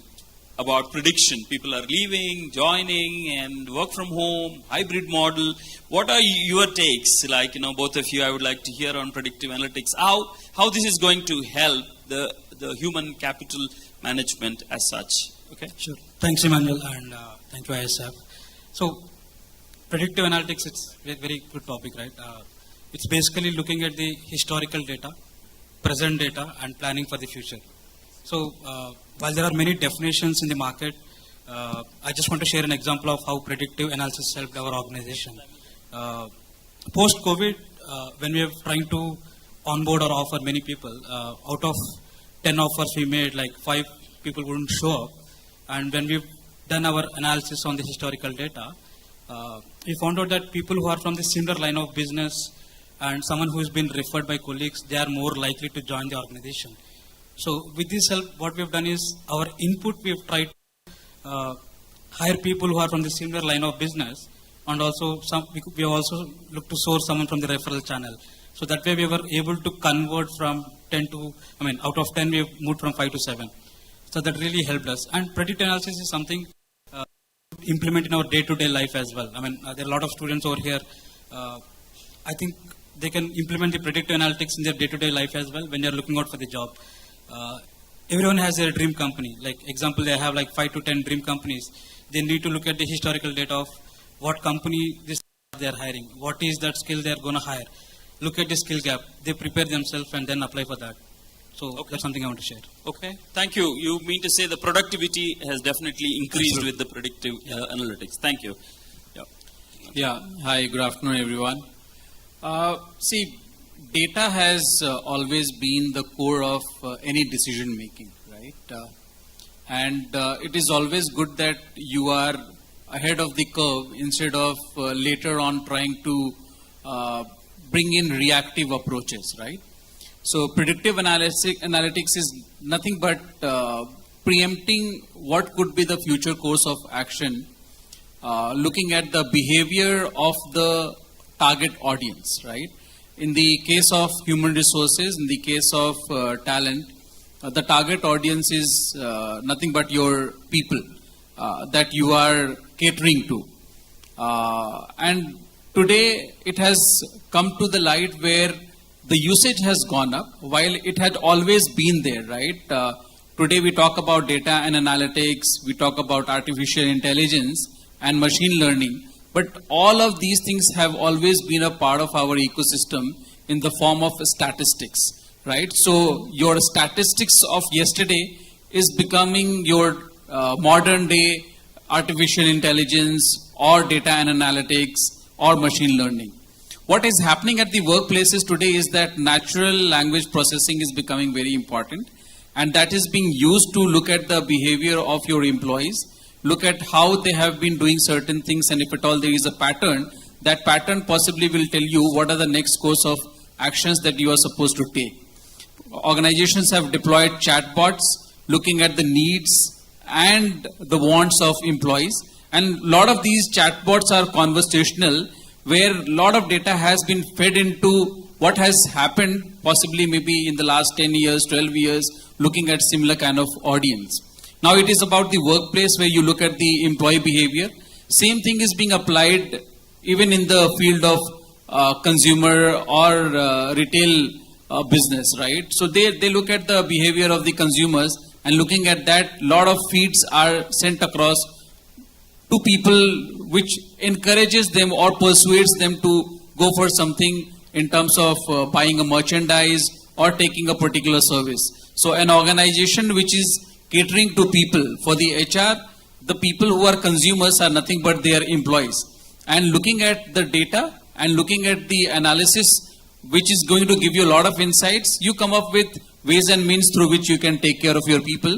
And that will not just help you to retain the talent, that will also help you to manage the talent, manage the knowledge, and from time to time, right, some of us spoke about reskilling, upskilling, cross-skilling, etc. Again, data is what gives you all of these insights, right? You look at what is the skill gap which exists in the organization today, and how do you go ahead in fulfilling that particular gap, which will get your people in line with the relevant needs of the industry in today's time. So it actually covers the 9 yards of HR, so to say, right? Not leaving aside even a single particular facet from the entire spectrum of human resources. Okay, thank you. So I would like to go with the questions from the audience, and then we will close this session. So please raise your hand while the mic comes to you. Okay, I see 2 hands. Wow. So you want the mentoring from the panelists here? Awesome. So we have the young entrepreneur also here. So this opportunity is for students. So please raise your hand and someone will bring the mic to you. While the mic comes to you, I would like to ask my dear friend and yeah, so I just got an announcement saying that only one question. With the interest of time. Of course, we are around here. You can talk to us and ask those questions. Okay. Sorry? You can't 1.5 question? Okay, yeah. You can't really judge the AI because it's not been a lot of time since AI came. It's only became like 200 years mostly since AI came. So you can't really judge how AI will really impact everything.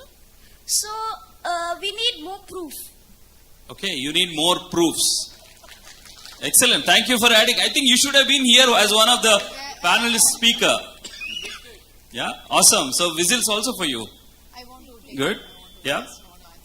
Okay, Deepa is going to take up your comment and question. Yeah. Yeah, I mean, I just want to tell one point here on behalf of what you asked. Exactly. I mean, what we are, it's just a topic, generative AI. If you see the space in which I work on most of the requirements where I need to hire people on Commerce Cloud. No AI, no generative AI, nothing works for us. A real human who knows coding, and we process hundreds of applications, and we still find only very few people who are good at hands-on coding, good in Hybris, Commerce Cloud. So it connects to your question. No AI is working actually. It is actually the real humans who will help us. Along with the AI is only taking some of the primitive jobs which we do. So just to answer you. Okay, thank you. So I think one question from this side and then we'll close. Yeah. Okay, so before we take up that question, I would like to put my panelist on spot. So I want to hear from you in one word. What is AI for you in the next 3 years? In one word. Okay, so I'll start from Venkatesh. So you have time to think about what is AI for you. What is AI for you in the next 3 years? Okay, the question. No, we'll take the question, and in the meantime, I'm giving you time to think about in one word. Okay? Yeah. Hi everyone, myself Uday Kiran. I'm the managing director of the Snabic Lineage Services. Actually, we are into the recruitment part from last 7 to 8 years. Okay. Actually, we have been dealing with multiple students or job seekers from the last several years. So the point is, I do find multiple gaps in the career of the students or You have to aspirants. come to the question faster, please. Yeah. So the main question is like, job seekers are not able to fill the expectations of the organization. There's a skill gap. Yeah, skill gap. So I want some suggestions from your side. So what are the suggestions you will be adding on? How AI or metaverse or blockchain technology will help or fill the gap in this market? I believe we have given the answers. However, I think we did give some answers, right? Arun, you would like to take it up? Very quick answers, please. Yeah. So I think skill gap can be measured in terms of the requirement of the organization and the post that you're applying for. Organizations choose based upon the requirement and project that they are hiring for, which varies over a period of time. They do not, hire for specific roles, assuming that in the future that they will need that role. They hire based on projects that they get. So right now I may get a blockchain project. Later on I may get a UI UX project. So I will hire based on my requirements. So a better way would be that you make yourself a specialist in one skill and then move on and apply for job roles that are specified to your skill set. Then there are higher chances that you'll get recruited.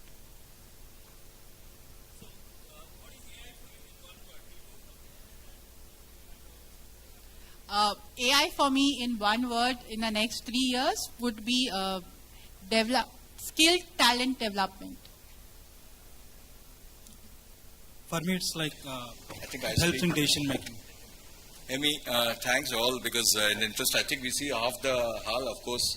Thanks all the serious givers who have been waiting patiently listening for us. But as I said, basically, of course, I have my mentor coming in at the moment, sir. And see, as I said, I think in the whole conference, you have seen Nayan asking a question, right? Who is the young guys who asked a question? I think that's there. So let's applaud again, because you're getting from the kids a question asking for evidences. I think this is most important. And of course, I also have Ved and Slok. I think I have Ved here. These are all young generations, and they should ask questions. And we always believe, right, the first guru for all of us is from the parents. So also at the same time, I said it is impactful. The reason of this is post next year, again we say fest. We are not seeing just a room here filled with only this. And these are all not just people who came from, they're all the global leaders in the talent side that came in, and they're spending their time. They're not just here to give a GAN session. We have something in and go far. I bet any of you here, when you are reaching them, they'll be mostly approachable. So we should applaud for them for that as well, taking time here. So apart from that, the one who is doing the things here, Padmaji, she's also Forbes awardee. She should applaud. It's not just it, she's also been in the part of the HR. She was supposed to be on that panel, but again, hasn't been here. As my mentor mentioned many times, it's all pro bono volunteers who are coming from varied backgrounds. Thank you all again, and it's to Venu now. Oh, okay, sorry. Mahesh has some announcement. So now let us felicitate all the roundtable speakers. Please wait. I would request you to please go and felicitate with all the bags. Please. So while this is going on, I have a great news for all the student volunteers who has relentlessly supported ISF for the past 3 days. So we have a great sponsor, Hover Robotics, who has given 15,000 rupees vouchers for each student worth, where they can use this coupon to buy robotic instruments, robotic tools and robotic devices. Not just this, we also have one more sponsor, Mentor X, who has given a coupon worth 10,000 rupees per student for all the students who has volunteered for the last 3 days. For more than 200 students, they have given these coupons worth 25,000 rupees per student. And the second coupon, which is 10,000 rupees, they can they can use it for entrepreneurship, mentoring and skill development training. So I request all students, during the lunch break to come over and collect their coupons. Thank you. I also want Banu Anna, please come to the stage. I know you're working all the backstage. I want to get who are all there. Captain Bobby, Pavati Garu. So, you know, you should have known him obviously from many things. From last 15 days, I was not well. He's also kind of betting all his time. He himself is a big entrepreneur. Many of them in the Hyderabad ecosystem know him. Thanks, brother. I think Thank you so much to everybody here, and I am one of the volunteers, so there's nothing to be tell across you. Please go ahead, Bobby Garu. Tell me something about that. My dear friends, this is a very good opportunity for all of us to upskill ourselves and also restart and ignite our inner strength, introspect ourselves, what we are dreaming, and add wings to it. All the best for all of you all. Thank you. I don't know where is that one volunteer who actually called me. I was going to get some certificates getting printed. He just volunteered. He just came running to me and said, "Sir, I'll go to be along with you." I said, "This is going to take 2 to 3 and 5 hours." And he was ready. I don't know, he was not there, but I wanted to meet him actually after the meeting is done. So, good luck, guys. Let's go and hit the lunchroom. All the best. The HR panelists are all around. You can get in touch with anyone.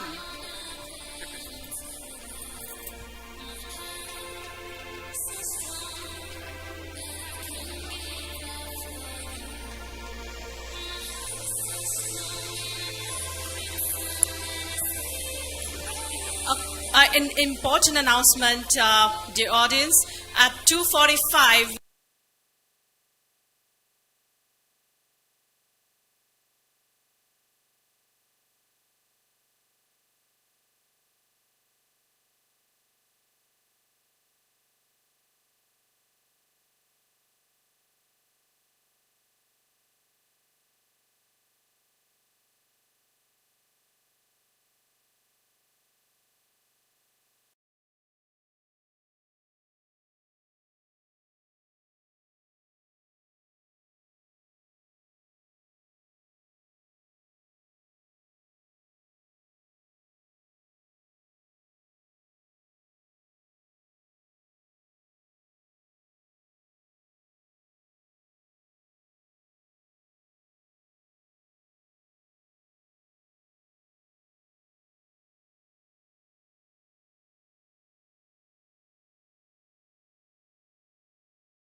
how do we use it for analytics?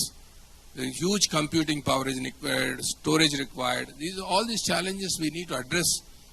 And once we address as a nation, I'm telling you, whole world has to depend on many AI models which we train because we have such a large data on diseases.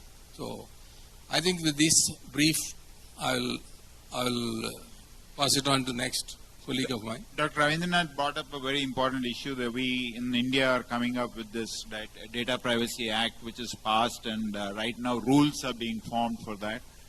So I think if anybody is aware of the act and if they've got some insights into it, I mean, I think this would be a great opportunity to give suggestions.